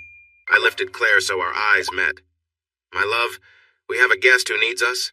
She looked over at Rose and frowned. "Oh, I'm so thoughtless. Yes, let's go." We walked over to Rose, and Claire took my hand as we approached. She whispered, "Darling, dance with Rose while I check on the kitchen." Claire gently nudged me into Rose's arms, and with that, we fell together. Rose set her drink down and melted into my embrace. It felt right, like we had a shared past. We danced for a bit, but soon we were swaying quietly to the music, her warmth pressed against me. As we swayed to the music, Rose rested her head on my shoulder, her arms around my neck. Her gentle movements matched mine as we glided together. I kept my hands on her back, holding her close, enjoying the quiet simplicity of the moment. Then, I caught a glimpse of Claire watching us from across the room. I couldn't tell if she was upset or amused, so I leaned down to Rose's ear and softly said, "Maybe we should take a break." Rose looked up, catching sight of Claire as well. "Oh, I didn't mean to make things awkward," she murmured. We walked back over to Claire, who greeted us with a warm smile. "You two looked great out there," she said, giving Rose a friendly kiss on the cheek. "You're a beautiful dancer." Rose laughed, slightly embarrassed. "Thanks, Claire. You looked amazing, too." Claire leaned in closer, her smile playful. "It's not fair, though, is it?" she said, a mischievous glint in her eyes. Rose and I looked at each other, puzzled. "What do you mean?" Rose asked. "Well, Eddie seems to be having all the fun," Claire replied with a chuckle. "I'll admit I felt a bit left out watching you two." Rose's eyes widened. "Oh, I didn't mean to make you feel that way, Claire." Claire waved a hand, laughing. "Oh, it's nothing like that, love. Actually, I thought I might get a turn too," she winked, glancing between us. "How about we dance, Rose?" Rose seemed taken aback but smiled, glancing at me and then back at Claire. "I'd like that." I watched as Claire guided Rose onto the dance floor. At first, Rose seemed unsure, but Claire took the lead confidently, making her feel comfortable. They swayed in time to the music, moving gracefully and effortlessly. Rose closed her eyes, letting herself enjoy the moment, and wrapped her arms around Claire's shoulders. They both seemed lost in the dance, and I couldn't help but smile, happy to see them both so carefree and enjoying each other's company. The soft glow of the lights made their dresses shimmer as they moved, their laughter blending with the music, making it a warm, joyful scene I wouldn't soon forget. Amid the lively music, I could hear Rose's pleased sighs and her soft voice. Rose lifted her head from Claire's chest, and for a moment I thought she might say stop. Instead, her lips parted, and they shared a kiss. It was surprising. They kissed like lovers, with intensity and passion. Their mouths were open, and it seemed like they were caught up in a lively dance. Rose moved against Claire, and they were close together. Claire's hands were on Rose's back, pulling her in closer. It was so unexpected, and I was left speechless, feeling my heart race. I couldn't help but want to see more. I discreetly reached into my pocket to calm myself. Their faces were flushed, lipstick smudged from their kiss. When Claire shifted her leg to press against Rose, it seemed to wake her up. Rose stepped back slightly and looked around to see if I was watching. When our eyes met, Rose gasped, realization washing over her. Claire also turned to look at me. She took Rose's hand and led her closer to where I stood. I felt breathless, my heart beating heavily. They looked disheveled, but I found them beautiful. As they approached, Claire let go of Rose's hand and wrapped her arms around my neck. Her kiss was bold and intense, holding me tight and making it hard to think clearly. Rose seemed just as caught up, standing frozen. When Claire turned to kiss her again, Rose remained still, responding with equal intensity. Claire placed her hand on my waist, pulling us closer. I could feel Rose's quick breaths as she tried to catch her breath. After another kiss, Rose's eyes were still on mine. Once they were done, Claire kissed me, then guided us together so that Rose and I kissed too. It felt strange, but with Rose kissing me back, I didn't want to stop. We broke apart, all of us breathing heavily. Finally, Claire spoke. "Rose, I love you." Rose gave a small nod. "Yes, I love you too. You're my best friend." Claire placed a gentle kiss on her lips. "Do you still love Eddie?" Rose nodded again. "Yes," she said, about to add more, but Claire kissed her once more to interrupt. Then Claire turned to me. "Eddie, I know you still care for Rose. I see it in the little things every day." "I feel it too," Rose Rose murmured. I nodded, feeling unsure of what to say. Claire smiled, glancing at both of us. We could walk down the hall, she suggested softly. I have a very big bed. The suggestion hung in the air, and I could feel the anticipation. Taking a breath, I replied, I'd like that. The words slipped out before I could stop them. All eyes turned to Rose, who hesitated. I've never been close with a woman before. Claire reached over, giving her hand a gentle squeeze. Did you enjoy our kiss earlier? Rose's cheeks flushed as she admitted, Yes, very much. Then maybe you'd like to try something new, Claire whispered. After a pause, Rose nodded. Yes. Claire, holding both our hands, guided us down the hallway. The room we entered held a bed large enough for all of us to sit comfortably. She gave me a nudge, and I sat on the edge, slipping off my shoes and getting comfortable. When I looked up, Claire and Rose were standing close, their hands intertwined. They shared a soft, warm smile, seeming to forget I was even in the room as they enjoyed the moment together. The atmosphere was calm and accepting, a gentle closeness that filled the room. We stayed like that for a while, just talking, laughing, and being together, letting the evening draw us closer as friends and sharing a deep, unspoken understanding.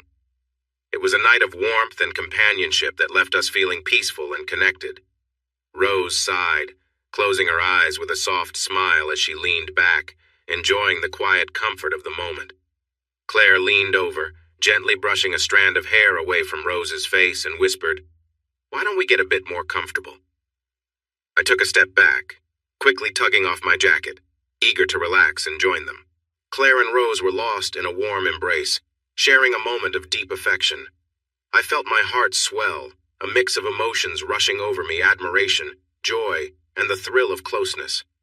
As I watched, Claire leaned closer to Rose, softly guiding her movements, her hand resting gently on Rose's shoulder as she whispered, Let's settle in. They both moved with an ease that spoke of trust and understanding.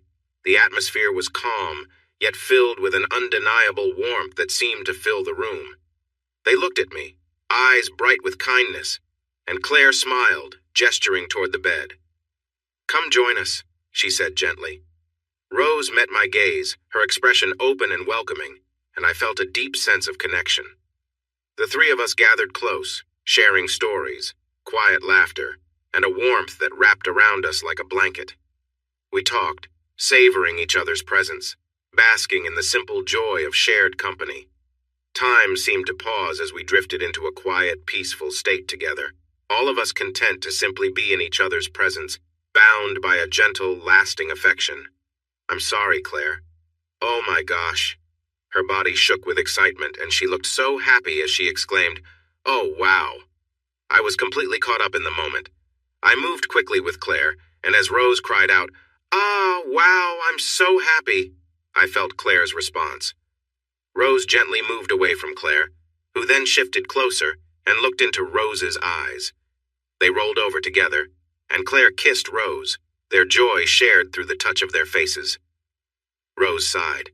Wow, Claire. I have never felt that way before. Incredible. Claire smiled and kissed her back. I'm glad you enjoyed it.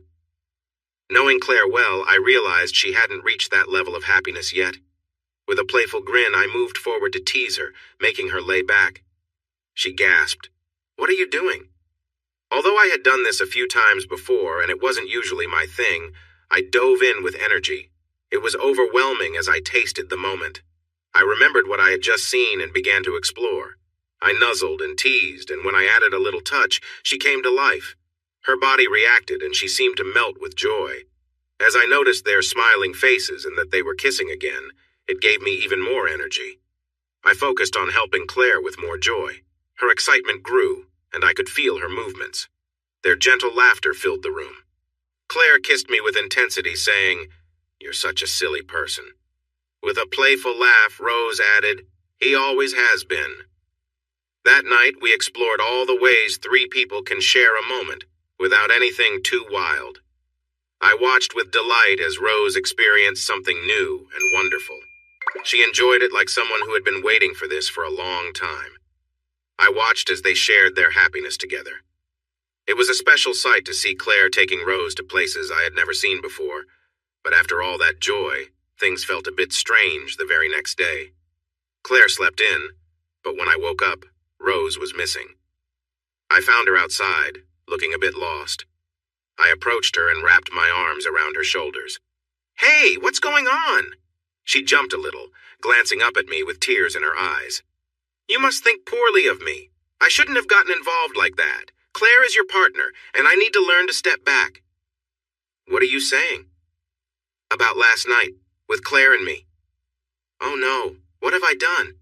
I held her close. "It's okay, don't worry. If you felt uncomfortable, I'm really sorry. I thought you were okay with it." She wiped her nose. "What? No, I didn't feel like that at all. Why would you think that?" I gently kissed her cheek. "I'm sorry. I'm just confused. I thought you might have disliked it." "No, I meant, oh gosh, I don't know what I mean. Do you dislike me?" "Of course not, how could I?" "You were watching Claire and me. I could see how you looked." I laughed softly and kissed her shoulder. "What you saw was surprise. I admit I was surprised to see you like that, but it wasn't disgust, just amazement. I've never seen you so full of life before. Honestly, Rose, it was the most amazing thing I've ever seen. So you're not upset?" "Oh no, I'm excited and happy, but not upset. But she's your partner now, and I don't know how or why last night happened, but I'm really glad it did. Can we still be friends?" "I hope so. What do you think Claire will say?" "I think she will be pleased. She sounded that way last night. I didn't know she liked women." Rose tried to hold back a laugh. "I did. We've talked about it a lot. It goes back to her modeling days. You wouldn't believe some of the famous people she has been with." "Wow, I had no idea. I guess I was naive. She told me she hasn't been with a woman for a while. It's something she set aside. Well, that door is wide open now. What does this mean for us, for you?" "I really don't know. I promise I don't dislike you. I think you're very brave and wonderful." Claire walked in behind me. "She is definitely wonderful." We both turned to her. I still had my arms around Rose, which made me feel a bit guilty. Claire eased that feeling by leaning down and hugging us both. "This must be a surprise for you both. I remember my first time, and I felt all sorts of things like you do now." Rose seemed confused. "Claire, I don't know what to say." "Sweetheart, there's nothing to say. I know you still have feelings for Eddie, and I know how much he cares about you." Rose, still puzzled, said, "I'm confused. Really confused. I don't know what to say. Please listen to me. I care about you deeply. You have become more than just a friend to me. I wanted to share this with you. I could see the connection between you and Eddie, and I wanted to help you both get back together." "Wait a minute," I said with surprise. "What are you saying? Don't you want to be with me anymore?" She gave me a motherly look. "No, silly, I care about you. I hope nothing has changed for us. It hasn't for me." "Then what does this mean?" "I wanted you and Rose to realize that you can share closeness without being married." She hugged Rose tightly. "Sweetheart, I've wanted this for a long time. I realized a while ago that my feelings for you have changed. The love I have for you is more than just friendship. Should we all have some breakfast? We can talk a bit more. This doesn't have to change anything." "How can you say that?" I replied with disbelief. "Let's eat, and oh, by the way, you're cooking." I started preparing breakfast. The kitchen was amazing with every appliance you could think of. I decided to make scrambled eggs with bacon, mushrooms, fried tomatoes, and toast. I looked over at Rose and Claire sitting close together, Claire's arm around Rose's shoulder. Their faces were close as they chatted quietly at the table. I couldn't hear what they were saying, but I could guess. I noticed how Rose's expression shifted from surprise to happiness, then to a bit of guilt. They shared a soft moment before Claire came to help me bring out the food. We ate in silence, exchanging glances as we each tried to express how we felt. I was still at a loss for words. My emotions were all over the place. It was like a dream come true, but I was also filled with uncertainty about what would come next. Claire smiled gently at me. "Eddie, you look upset. What's wrong?" I shrugged. "I'm conflicted. You said earlier that you wanted Rose and me to reconnect. Is that really what you want?" With a sigh, she looked back and forth between Rose and me. Eddie, I'll be honest. Forgive me for being direct. Nothing has changed for me. I hope you will go away, find your success, and come back a renewed man, someone who wants to be part of my life, someone who wants me in his. I do love you, and I want that more than ever. So what about what you said about Rose and me? I noticed the tension between you two, the awkwardness. I just wanted you to have a chance to rebuild your relationship, a caring, loving one. Okay, but what do we do now? Whatever you choose. I hope it won't change how you feel about me. Things felt a bit tense after that. Rose helped me with the dishes, which was something we used to do together when we were married, filled with laughter. But now, it was hard for us to talk. Claire received a concerning phone call and stepped outside for privacy. While she was gone, Rose said, "I think I need to go. I could use some space." We shared a hug, and it reminded me of the memories from the night before. I finished cleaning just as Claire returned. Her first question was, "Where's Rose?" She decided to leave. I think she was feeling a bit lost. She nodded sadly, came closer, and wrapped her arms around my neck. "Will we be okay?" "Yes, of course, I'm just confused. What happens the next time Rose visits?" "Whatever feels right for all of us. Eddie, there are many ways we can move forward besides just living together in a traditional relationship. We could consider adding Rose." "How? I just don't see how that would work." "Let's think about what's coming next. Can we do that?" I nodded. "Sure. All right, dear. You're going to take off into the sunset in your shiny plane. Rose and I will be left here together. Is that fair?" I couldn't think of anything to say. I almost spoke, but she interrupted. "Would it bother you if Rose and I spent some nights together?" That thought hit me hard like a sudden surprise. I carefully replied, "You mean like, what does some nights mean?" I was going to ask if she wanted to move in with us. It would save her money and give me some company. Now I can't just stroll down the road for a chat. You're taking that away from me.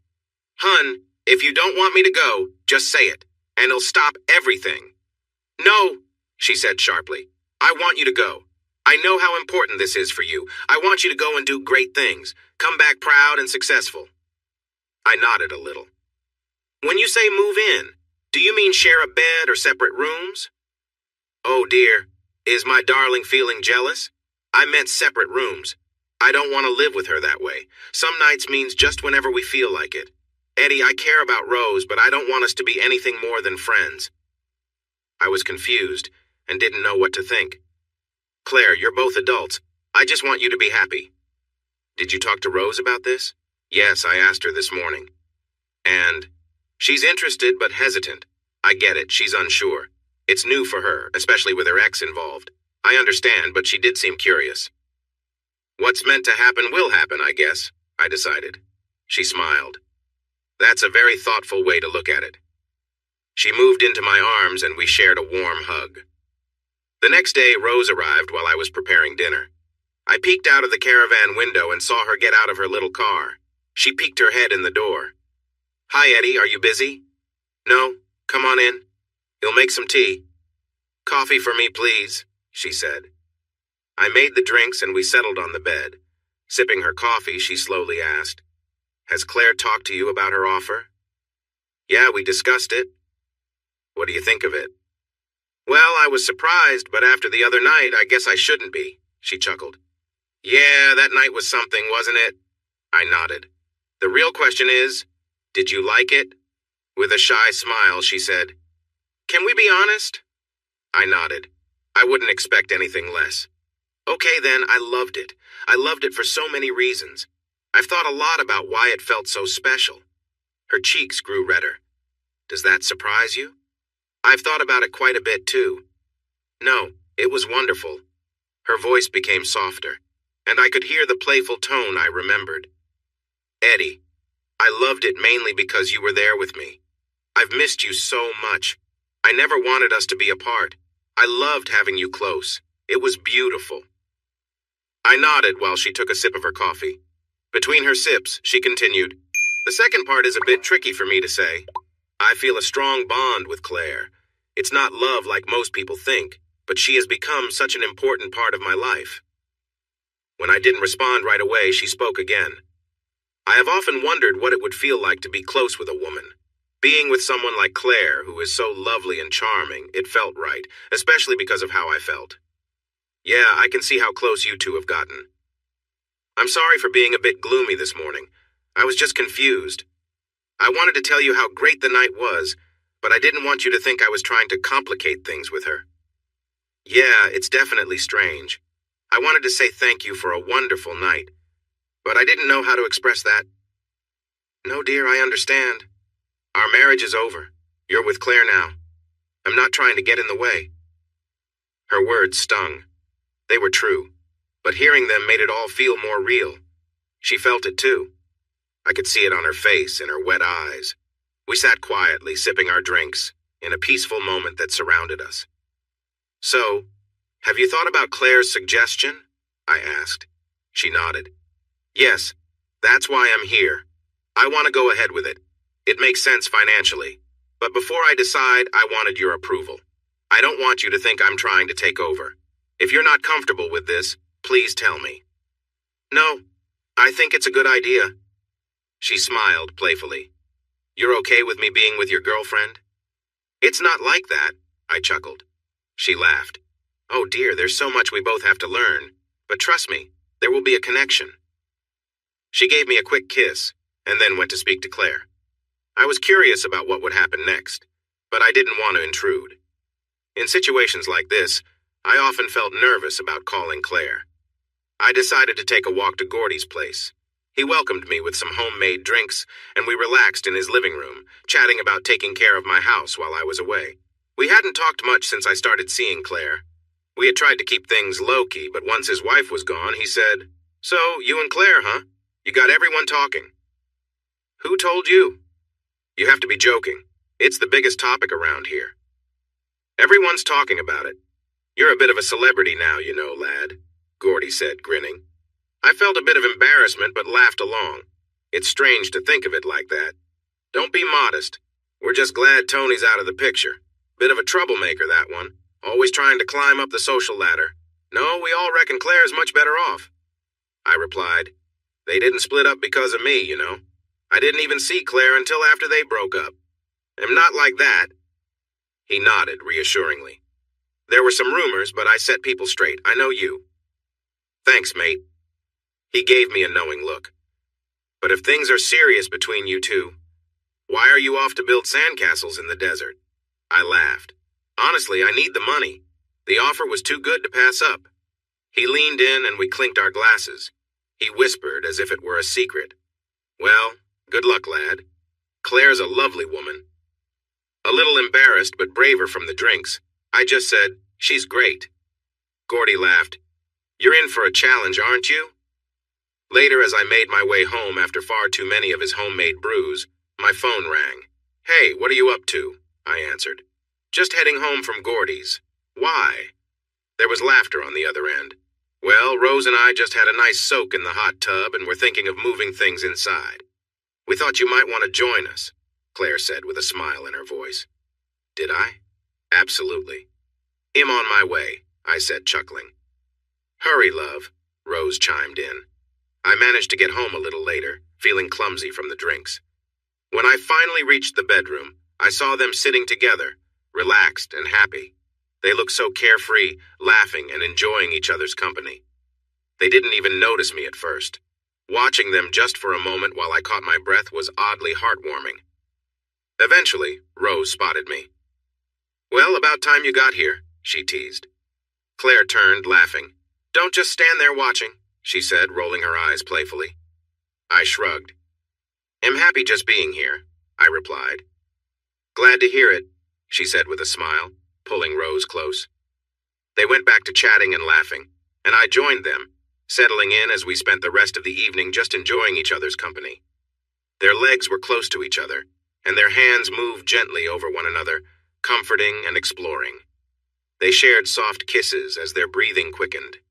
It was clear that Claire was feeling very excited, as she leaned closer to Rose. The sounds of their movements filled the air in an intense way. With a loud cry, Claire reached a peak of happiness. Though she seemed finished, Rose continued to move with great energy.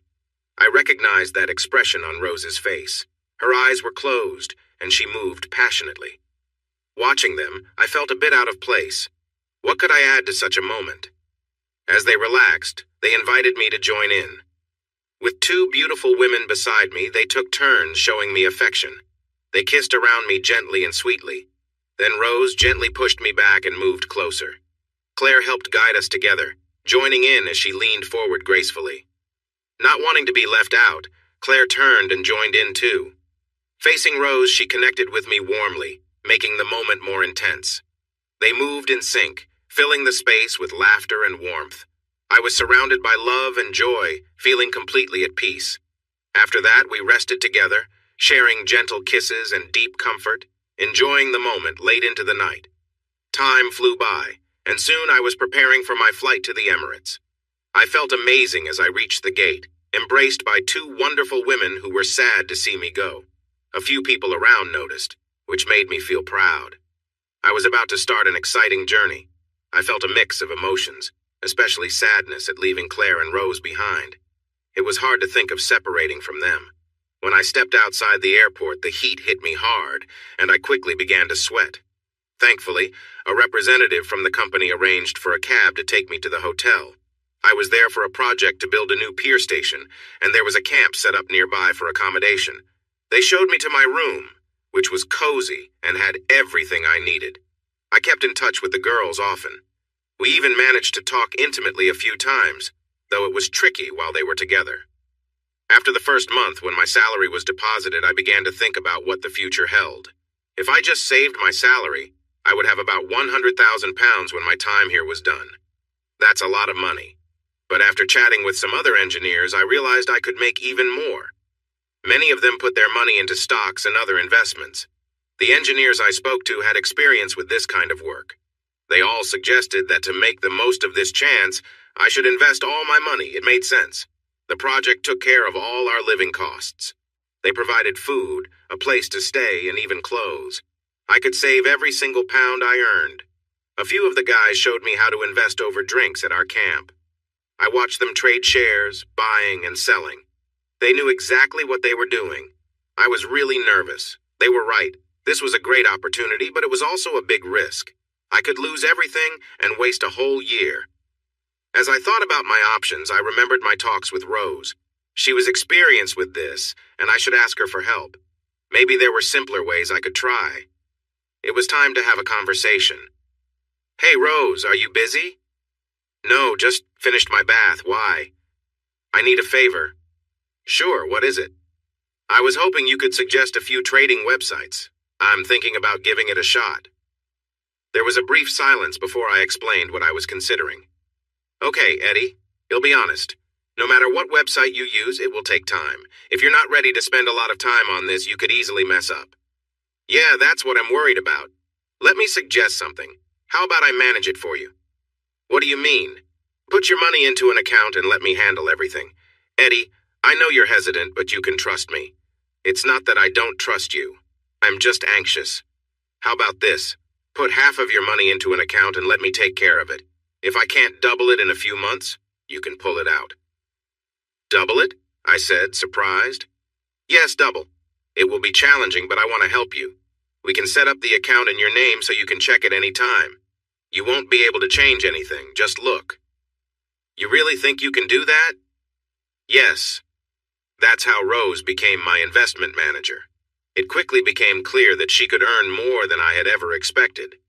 After a couple of weeks, I decided to put all my money in. I only kept a little for myself. Then, a little later, I got a call. "Eddie, did you get a raise or something?" "No, Rose, but I see that you're good at this, and I figured why not go all in?" There was a brief pause before she replied. "You won't regret it. I promise to make it work." "Thanks. I appreciate it. How are things going there?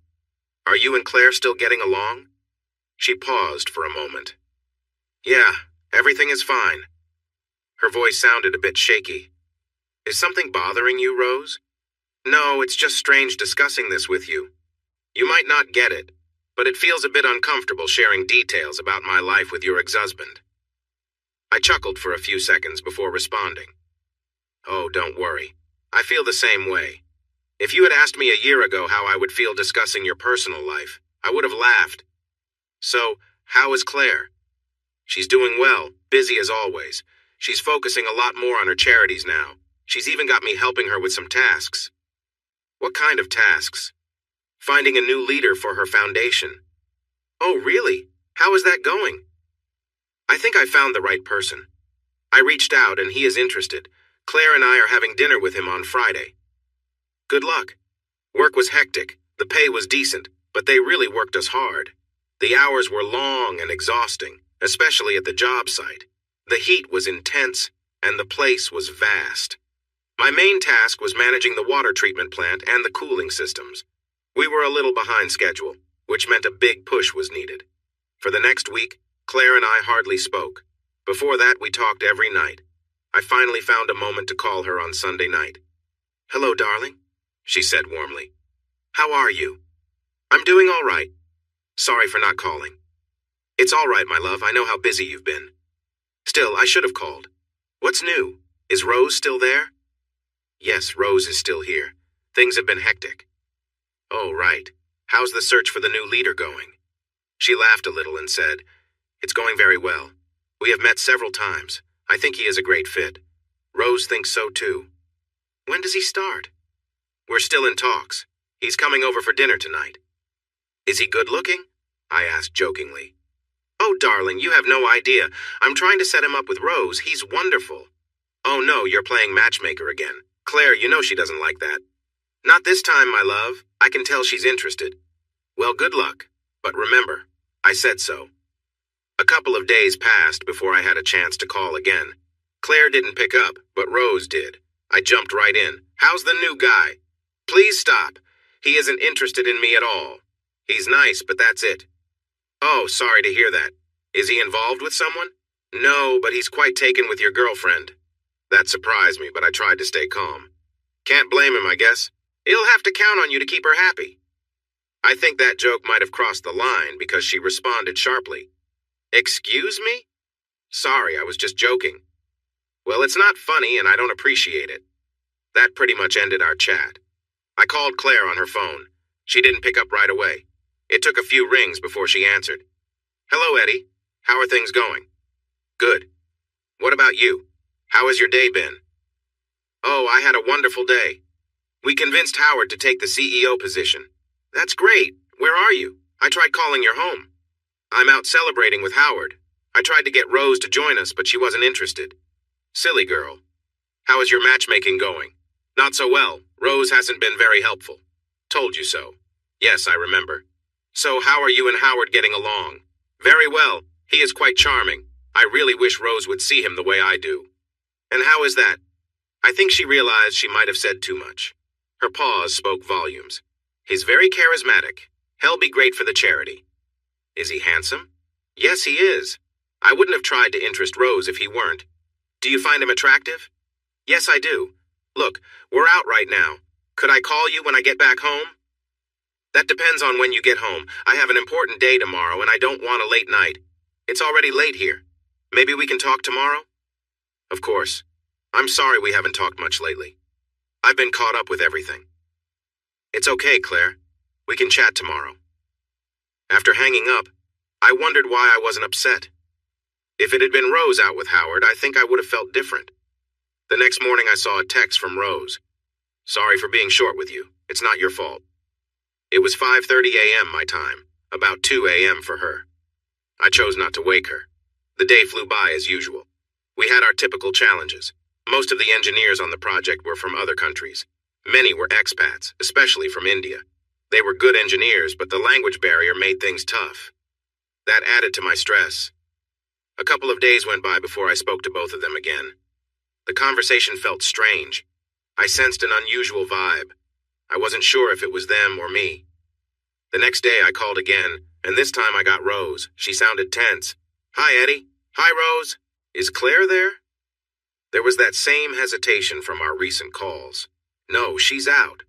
"Oh, where did she go?" "Eddie, I don't want to discuss this. She's out, okay?" "What's going on?" I said I don't want to talk about it. When do you expect her back? I'm not sure. She'll probably be late again. Who is she with? Eddie, I'm not discussing this with you. Rose, you're making me worried. Eddie, just call her and talk it out, okay? Yeah, thanks for nothing. It's not fair to put me in the middle. Please just speak to her. I called her right away. It rang and rang until it went to voicemail. I tried again, and this time she answered. Hello, darling. How are you? I'm okay. I just called home looking for you and had a strange talk with Rose. Is everything all right with you two? Not really. She's a bit upset, but we can work it out. How have you been? I'm fine. Where are you? I'm out with friends. Friends? Anyone I know? No, Eddie, nobody you'd recognize. Claire, I don't want to sound suspicious, but Rose wouldn't tell me where you were or who you were with. She seemed upset. Oh dear, that's not good. I'll talk to her when I get home. So who are you with? There was a long pause. I'm with Howard, the new CEO. You said you were with friends. Who else is with you? Sorry for the confusion. It's just Howard and me. Could you call me when you get home so we can talk privately? Sure, but it might be late.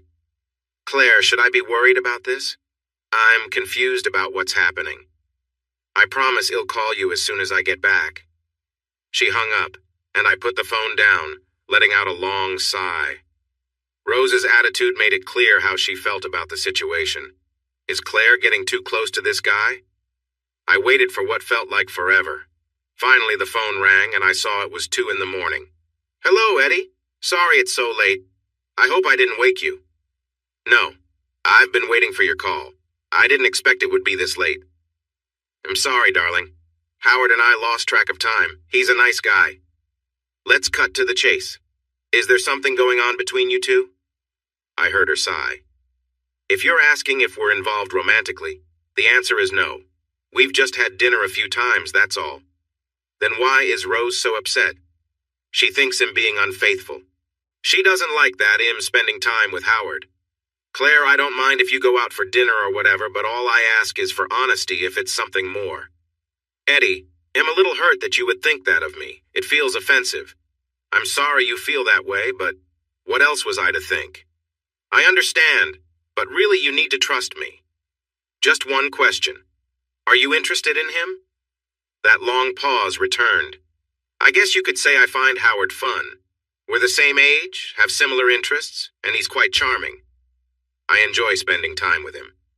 Does that mean I should feel bad? Don't say that, Eddie. Nothing wrong has happened. We are just friends. I thought you wanted him to be with Rose, she sighed. I tried to make that happen, but she didn't seem interested. We went out together a few times, but she just didn't connect with Howard. So you decided to be close to him yourself? We're not dating. We're just two friends who are working together. We have some things in common. That's it. Now stop acting jealous. It's frustrating. Frustrating? How do you think I feel? My girlfriend is out every night with another guy. Edwin, if you keep making these silly accusations, I will hang up. I haven't done anything wrong. Hang up. I wouldn't give her that. I ended the call and turned off my phone. That night I didn't sleep much. My mind was full of feelings, anger, jealousy, confusion. What could I do from so far away? I couldn't just go confront him. The alarm ringing woke me up to a new day, and it was a busy one. I didn't turn my phone back on until I was eating breakfast. I saw several messages from Claire. None were very nice. She made it clear what she thought of my actions. She called me childish and insecure. It reminded me of my arguments with Rose when I thought she liked Tony. It took a few days for things to calm down. Rose acted as a mediator. Claire admitted, I'm sorry, Eddie. I understand how this must seem from where you are. If you could meet Howard, it would be easier. I apologized for misunderstanding, and Rose told both of us to stop acting childish. I thought that was ironic since she started this whole worry. Still, life went on. Rose and Claire were able to work through their issues, and their friendship was getting stronger. Unfortunately, this was also one of the busiest times for our project. We had to launch the first cooling systems, which meant long, hot days. My routine became work, eat, sleep. Claire, Rose, and I met up a couple of times over the next few weeks, but our conversations were brief and not as warm as they used to be. After the launch was over, I tried to focus on my relationship with Claire. I could tell things had changed a bit. Our talks were friendly, but lacked warmth. There was a distance between us. She was careful about what she shared, only mentioning the changes she was making in the house. Rose was also hard to reach. She was back working full-time for her old job, and to impress everyone, she worked long hours almost as much as I did. It surprised me about a month or so later. Claire called me while I was having dinner. "Eddie, can we talk?" I was done eating, so I got up and walked to my room. "Sure, what's on your mind?" "Eddie, I care about you. After Tony, you really supported me, and he'll always be grateful for that." I didn't like where this was heading. "Go on." "Eddie, I need to be honest with you. I'm not the kind of person who cheats, especially when my partner is away. I promised you I would be truthful. This is no different." "You mean Howard?" I blurted out. "Yes, I'm sorry. We've been spending a lot of time together, and I have developed feelings for him. He wants me to go away for the weekend." "I see. And that trip would be intimate?" "Yes, that's the truth. I'm really sorry, Eddie." "Well, I guess I have to give you credit for being honest." A moment of silence passed before she said, "What do you want me to do?" "I'm not sure I have any say in this."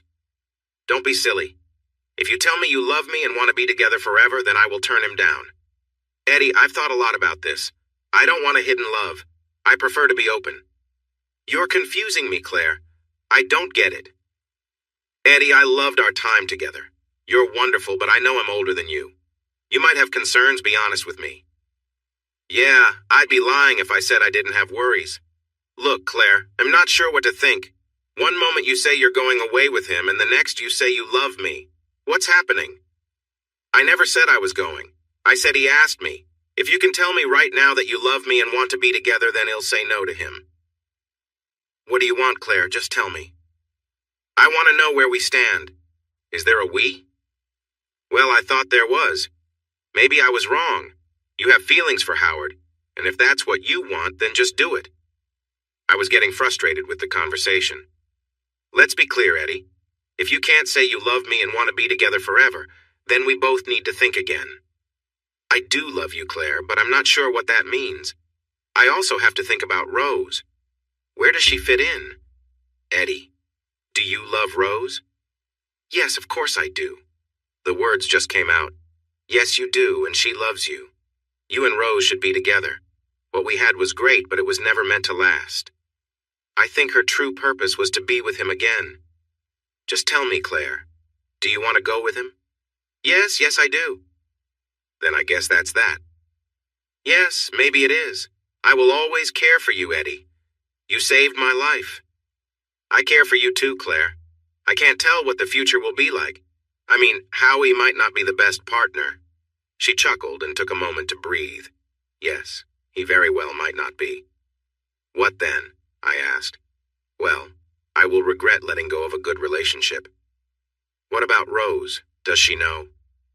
"No, I haven't told her yet. She's upset with me because I've been spending so much time with Howard. She criticized me for it. Said I was acting wrong and accused me of being with him." "What happens now?" "Well, Eddie, my dear, I hope we can part on good terms. I wouldn't want us to not be friends." "I would like that, Claire. Who knows what the future may bring?" The next day, I got a heated phone call. "Eddie, you can't let her get away with this." "Calm down, Rose. First off, she isn't getting away with anything. She told me what she was doing, and I accepted it. We couldn't even go to a party together, but you let her spend a weekend with that guy." "I thought you said he was nice." "Yes, he is nice, but they're not being honest with you. They're going to be together, can't you see?" "Rose, take it easy. You're going to stress yourself out. I know what's happening. Why are you so upset?" "Because she's not being truthful with you. She's not being unfaithful. Rose, we broke up last night. She's free to make her own choices." "What? She never told me that." "Did you give her a chance to explain?" "No, I didn't. It turned into an argument." "Why?" "Because she's going off with him." "Rose, are you feeling ignored?" "Jealous, maybe." "Yeah, a little." She hesitated. "But why didn't she tell me?" "I think she feels let down. She probably hoped you'd understand her side more." "Eddie, can I move in with you? He'll cover the bills, he'll pay rent. I need to leave this place. I want to be gone when they return. I paused, considering what to say next. What if I found you a hotel or an apartment? The house isn't ready yet. Eddie, please. I'll help finish any work. I just really need to get out of here. Okay then. Go see Gordy. He has the key. I'll call him and explain. He might let you use the caravan if it's still around. Thanks, Eddie. You're a lifesaver. What happens when I get back? If you want, I'll move out. I'm not doing this because I want something for myself. Okay, sorry, I didn't mean to point fingers. I just want to keep things comfortable between us. Eddie, I just want to leave before they come back. If you decide you want me gone when you return, then I'll go. And what if I want you to stay? Then I'll be right here waiting for you. What will happen while you're waiting? Are you going to be with someone else? No, come on. If you're saying what I think you are, I'll be here when you come back, ready to welcome you. Rose, I can't help but feel a bit unsure about that. We have a past, you know, Felix and Tony. Eddie, I'm serious. If you want, I'll even buy something silly to show my commitment. I chuckled, surprised by the suggestion. Oh, wow, I'd love to see that. You really don't believe me? No, and I wouldn't want you to. I just want a promise, and I want it to mean something this time. Eddie, I've never broken a promise to you. Really? What about Felix? We were broken up. You left me and told me you saw other people. Okay, maybe I'm rushing things. You can have the key, but I want photos of what you're doing, and you need to ask me first. Remember, I'm in charge here. Yeah, and I'm keeping an eye on your money. So think carefully about what you want, buddy. She laughed a little at that. The next few days were tense. Gordy joked about me. You, my friend, are quite the greedy guy. He did meet with Rose and helped her with the caravan and the house. In the following days, Rose and I talked every day, sometimes 3 or 4 times. She sent pictures of the things she bought, even a big bed for the master bedroom. Work was challenging as we raced to finish our project. We put in long hours and faced many problems. It's hard to explain why I didn't feel the pain I expected. I guess Claire and I both knew our relationship was never meant to last. We used the right words, but there was always a feeling that we didn't fit as a couple. She wanted someone who could fit into her life, and my refusal to move in with her may have started the issues between us. Rose was fully focused on getting the house ready to live in. Less than 3 weeks after getting the keys, she moved in and shared photos and even videos of her walking through the house, giving me a tour of my own place. After settling in, she returned to her main goal, making money. I checked the website most nights. Though I couldn't change anything, I could see what she was doing. She was busy buying and selling. Some of the risks she took seemed like bad choices, but they turned out well. I noticed a pattern. As I watched her trades, I understood her thinking. She had a clear plan and stuck to it. Even with her success, Rose seemed a bit down. Hey, Rose, what's wrong? You seem sad lately. I miss Claire. I know she made mistakes, but I still miss her. Why not call her or visit her? Because of what she did to you, silly. Rose, what happened with Claire? Maybe it was for the best. Perhaps we had reached the end. So if I said I wanted to visit, you wouldn't be upset? No, I think it would be good. She was your friend after all. Eddie, we were more than friends. Right, I know, I was just trying to be kind. What should I say? Starting with hello would be nice. What if she's angry with me? Then you'll know for sure. Right now, you're worried over something you don't actually know. I'll think about it. I'm afraid she might be mad at me for telling you about Howard. I would have found out anyway. I trust her when she says nothing happened until after we spoke. 2 days later, I got a call. Hi, dear. I wanted to say thank you. Rose told me you encouraged her to visit. Don't thank me, Claire. She wanted to go. I just supported her. Well, I'm really glad you did. I've missed her a lot. I wanted to call, but she seemed upset with me. But I think we're okay now. We had lunch at Finnegan's. It was nice. That's great to hear. How have you been? Wonderful, dear. Besides missing you and Rose, I've finished redecorating. Tony is out of my life now. I do miss you, dear. Your funny remarks. Can we still be friends? Yes, I'd like that too. The project finished earlier than planned, so some of us were let go early. We collected our bonuses and headed home. In a burst of excitement, I decided to surprise everyone. I had 2 weeks before I was supposed to return to the UK. I took the train back to Birmingham and then a taxi home. As I arrived, I was amazed to see the gardens, trees, and little stone walls by the driveway. It looked wonderful. Rose's car wasn't there, so I unloaded my bags and went inside. If the gardens were a surprise, the inside was stunning. The space was no longer empty. It had furniture, rugs, and the kitchen had top-notch appliances. I walked through the house, peeking into every room. All were empty, except the master bedroom. I left my bags in the master and stepped outside to look around. There wasn't much to see in the backyard, just a couple of trees planted there. Walking around the living area, I looked closer. The fridge was full of fresh food. The TV was huge, and there was a powerful stereo and a DVD player. I sank into one of the big, comfy chairs and put my feet up, trying to gather my thoughts. Rose had sent me pictures of her place, but they didn't show how lovely it really was. She had done such a wonderful job decorating. It felt warm and inviting, just like home. Suddenly, I heard a car pull up outside. I jumped up and hurried to the window. I could see Rose getting out of her car, carrying a few grocery bags as she made her way to the door.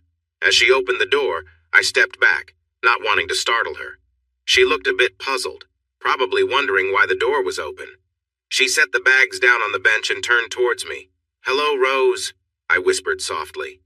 Her expression shifted from worry to surprise. "Oh my God, Eddie! Hey, Rose, surprise!" She rushed over to me, wrapping her arms around me. I was caught off guard, trying to keep my balance as we connected. I stumbled back into the living room and fell onto the sofa. She sat down next to me, and our eyes met. "What happened? You weren't supposed to be home for weeks. I was going to come and get you. We finished early, so they let us go. Why didn't you call? I wanted to pick you up." "It was a surprise. I was hoping to catch you off guard." She laughed and said, "If my surprise is in the bedroom, it probably needs new batteries after all the use it's had recently." "Sure, that's a likely story." She shot me a playful glare. "Seriously?" I smiled, realizing my joke may have missed the mark. "I was just joking." She nudged me lightly. "Well, it's not funny." Then she asked, almost shyly, "So, what do you think of the place?" "It looks amazing. You've done a great job." "Thank goodness you like it. I've been so nervous you wouldn't. The landscaping out front looks really nice. I didn't know you were into gardening." "Cheeky," she replied, grinning. "Beth helped me. She's actually really nice once you get to know her. She gave me most of the plants since she runs her own nursery." "Yeah, I know her. She's lovely. I don't know what you did, but she thinks you're wonderful. You must have really impressed her." "I get along well with middle-aged women. They often see me as charming." "Please, she thinks you're a nice guy." "That's because I am." We shared a light kiss before I asked, "How are things going between you and Claire now?" "Actually pretty good. Things were tough for a while, but after our talk, I decided to reach out to her. It was a bit awkward at first, but after a few visits, we opened up about everything. There were tears, but talking helped me realize how much I love her, and I think she feels the same way. We managed to move past the jealousy." "Jealousy?" I asked. "Yeah, I had to face it. I was feeling jealous. I felt like she was pushing both of us away. You might not believe it, but I liked her too." She hugged me tightly and I whispered, "I knew that. It was clear." I don't think she realized that. I know she was seeing him, but I don't think they got close until after we parted ways. Maybe in some ways, but feelings are different. The truth is, Rose, I don't think either of us was really committed in the first place. We both had fun, but it was never meant to last. Still, it did help her through a tough time, and that's what matters. She sighed. "You're probably right, but she sure moved on quickly." "What's he like?" She hesitated. "If you hadn't been with her at the time, I would say he's great for her. He really is very kind." "I'm glad to hear that. She needed someone who would be there for her." "There's definitely something strong between them. He's truly in love with her, and she lights up like a happy schoolgirl when she's with him." I said, "Rose, I'm happy for her. I mean that. Our relationship gave me something important even if I can't explain it. I needed it just as much as she did." She smiled warmly at me. "I'm just happy to have you back. What do you want for dinner on your first night home?" "Something simple." She hurried into the kitchen to get started. I called after her. "I'm going to take a shower and change." The shower felt great. It was the first time in the house. I stood under the warm water, enjoying the soothing feel. I took my time, letting it wash away my thoughts. Rose. What to do now? She clearly hoped this was a fresh start. I felt a bit uneasy, like I was being pushed in a direction I wasn't sure about. Rose had taken what she wanted and moved into what was supposed to be my home. It was hard to feel angry with her. Maybe it was fair since I had seen how she turned my savings into a nice investment. She hadn't doubled my money, but it was close. With that money still growing, I didn't have to rush to find a new job. I could choose carefully and wait for the right opportunity. I changed into fresh clothes and walked into the kitchen. Dinner was already on the table. Rose smiled as I sat down across from her. The smell of the seared pork chops made my mouth water. She raised her glass and reached over to clink with mine. As our glasses met with a cheerful sound, she said, "To new beginnings." After taking a sip, I asked, "So, what's next?" She tried to smile, but her face looked a bit tense. She answered softly, "I guess that's up to you. There's a lot to consider, but remember you promised to move out when I got back." With a pained expression, she asked quietly, "Is that what you want?" "I'm not sure. I'm feeling confused. When I started building this house, I thought I knew exactly where I was going. But now I feel completely lost. Eddie, I can only tell you how I feel. I love you. I always have. I've made mistakes, everyone does. I hoped that while you were away, you'd have a change of heart and come back ready to start fresh. I want us to try again. Is that even possible, Rose? I'm not sure anymore. Just answer me this. Do you still love me?" She looked directly at me, her eyes searching for truth. "Yes, I do, but I'm not sure it's enough. Love needs other things to survive: trust, respect, understanding. I'm not certain we still have those." "Eddie, I have all those things for you." "Are you sure, Rose? I'm scared because I remember how quickly things changed. When you started listening to Tony, it felt like you lost all respect for me.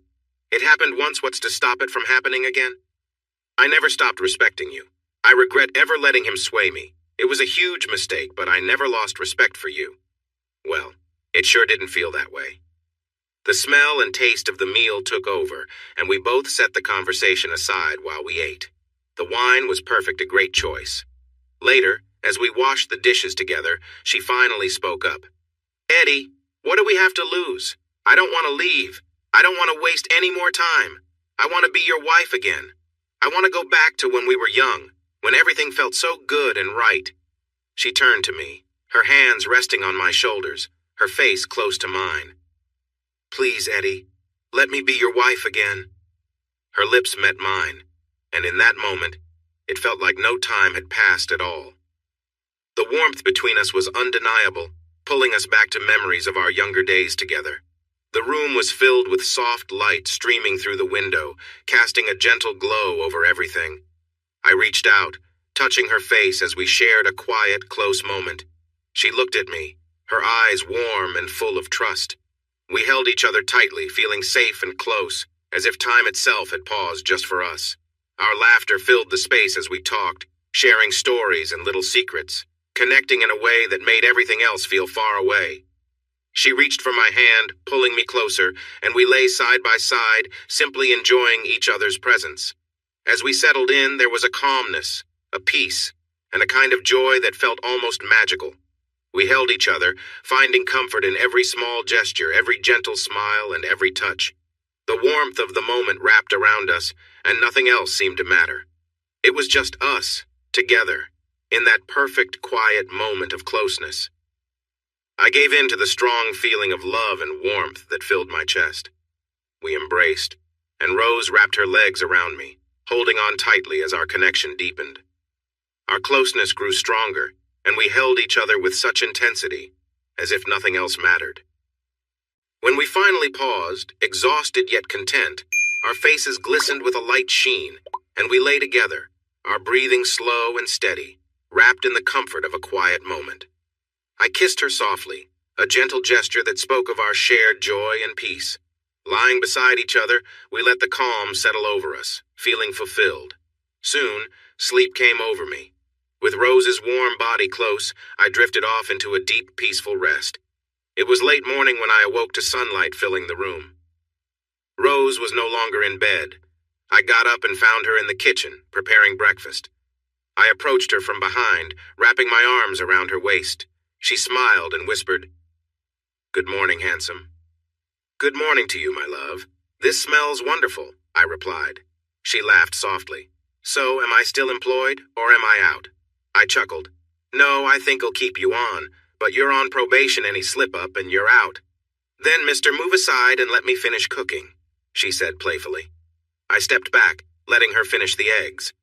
When she had plated them, I spun her around and kissed her gently. She looked up at me with soft eyes. "You know, I do love you so much." After breakfast, Rose looked thoughtful. "What's next for us?" she asked. "I'm not sure," I replied, "but maybe we take things one day at a time and see where it goes." She nodded, looking hopeful. "Eddie, I thought a lot while you were gone. I kept wishing that when you came back, we'd be able to start fresh and really build something together." "I feel the same way, Rose," I said. "I love you, and I want to give this a real chance to start new and avoid the mistakes of the past." She came over and sat on my lap, looking into my eyes. "Eddie, I've been thinking of leaving the agency. I could focus on investing. It would give me more time at home, which is what I want." "Why is that important?" I asked. "Because I want us to start a family," she said, her voice soft but full of hope. "We always talked about it, and now with this home you built for us, I think it's time." Her eyes held such warmth and trust. I leaned in and kissed her softly. "It's a big step. Rose a family, kids. I need to find something steady, too." She smiled and kissed me again, whispering assurances that made my heart feel full. "Yes, but this time I want it to be local. Yes, no more traveling." "Eddie, I talked to Gordy a lot while you were away. He had a suggestion. You know those nice wooden beams you made?" I nodded. "Yes. Well, he thinks you could make some money from them. He's talked to other farmers, and they all have ideas about building new barns and making improvements. He thinks if you set up a workshop somewhere and made these beams, it could be successful." "Work for myself? That sounds great." "You can do it. You're smart. Your own business, our business, a family business." I suddenly got an idea. "You know, you wouldn't be the only one working from home. If I did this, I could build a workshop right here. We have plenty of space." A big smile spread across her face as she said, "Oh yes, we could do it." We paused for a moment, both of us imagining what this could be. Honestly, her mention of a family business didn't fully register with me at the time, but when I looked at her, I could tell she seemed a bit let down. As the silence stretched, she asked, "You understood what I meant, right?" "Of course. You mean we could start our own business." She smiled and nodded. "A family business, one that we can pass down." I was still a bit confused. She sighed. "Eddie, do I have to say it clearly? Children, we have everything we need. A home, enough money, and both of us working from home. Eddie, I want to start our family now. Not next week, not in a year. I want to begin now. Picture this beautiful house with our children running around." I frowned, not because I was upset with her, but because of what she was suggesting. "Rose, are we ready for that? We've just reconnected and you want to add kids into the mix?"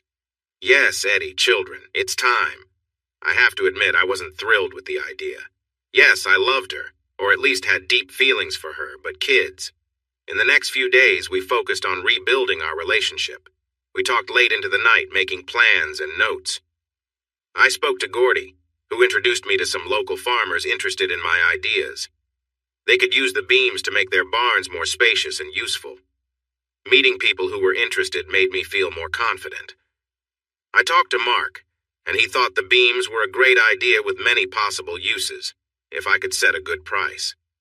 Later, at Gordy's barn, we sat outside sipping some homemade cider. It was strong, much stronger than I expected. It had quite an impact.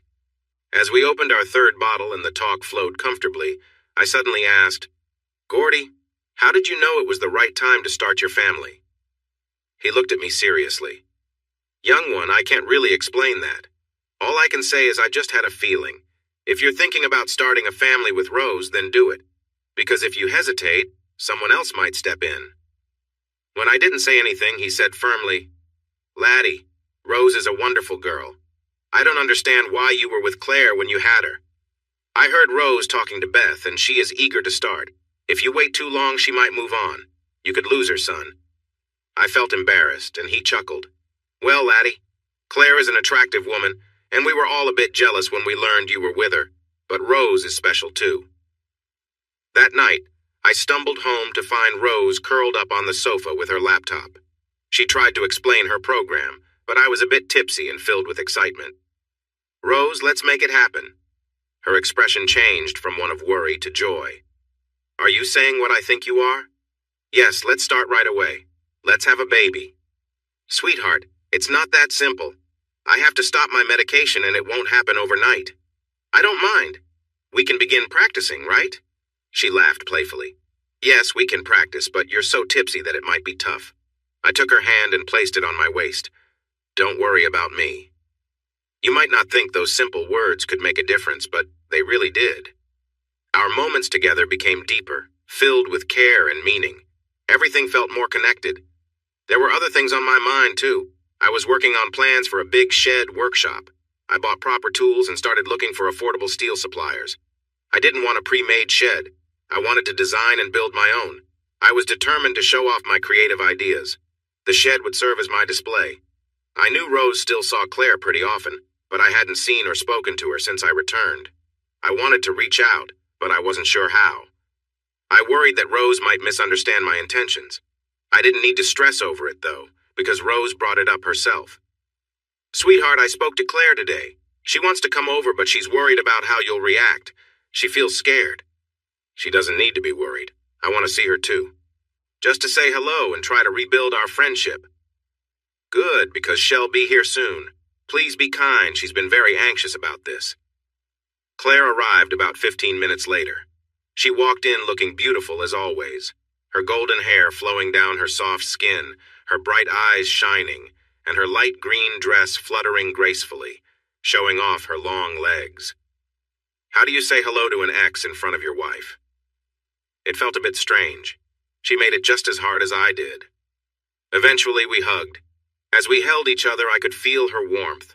The kiss we shared was quick, just a light touch. But the hug lasted longer. I looked over at Rose, feeling a bit guilty, but she just smiled kindly. Claire finally pulled away and said softly, Hello, Eddie. It's so nice to see you again. She looked me over and added, You look healthy and sun-kissed. I'm a little jealous. Don't be, you still look wonderful. The words slipped out before I could think. I glanced at Rose, but if she was upset, she didn't show it. Claire noticed I was uneasy. Eddie, I am so sorry for what happened between us. I was thinking only of myself. Claire, it's all right. It seems like it worked out for the best. Rose tells me you're very much in love now. She blushed slightly. It wasn't right of me. I should have talked to you first, but it all took me by surprise. Howard is a great guy. That's good to hear. I'm glad you found someone to love. Eddie, I cared about you deeply, and I still have strong feelings for you. Maybe not in a romantic way, but I feel a bond with you. I want the best for you. Thanks, Claire. I feel the same way. What we had was special, and it will always be a cherished memory for me. For that, I am thankful. I don't know if I'd be where I am without you. She pulled me into another hug. Rose stepped in then. How about we go outside for some wine? Just like that, Claire re-entered my life. There were some awkward moments. Meeting Howard, my old rival, felt strange at first, but he turned out to be just like Rose said, a sweet, friendly guy. He was a successful businessman like Tony, but he was much more easygoing. He even became a supporter as I worked on starting my business. The day Rose told me she was having a baby was unforgettable. She came to bring me lunch while I was busy putting together some support beams for the new workshop. She placed my meal on the table, along with a bottle of my favorite beer. What's the beer for? I asked. You might want to celebrate, she said, when you see what I have to share. Confused, I replied, If we're celebrating, where's yours? Because of my condition, doctors say I shouldn't drink. She handed me a test strip. I dropped it in shock when I understood, and we both embraced. I spun her around joyfully, her feet swinging in the air. The birth was a wonderful event on its own. I stayed with her the entire time. I even cut the umbilical cord. Claire waited anxiously in the waiting room. When she held little Avalon, our daughter, the pure love on her face was a beautiful sight. I worried she might feel jealous since she couldn't have children herself, but instead, it was the opposite. Claire was completely devoted to Avalon, treating her like a princess. Avalon wanted for nothing, and it was hard to take her away from Claire's loving embrace. The feelings were mutual, too. There was a strong connection between them right from the start. It's interesting how life unfolds. Hey, everyone! Thanks for watching. Don't forget to subscribe and turn on notifications so you won't miss any of the exciting stories we have coming up. What do you think about the characters in this story? Let us know in the comments. We'd love to hear from you.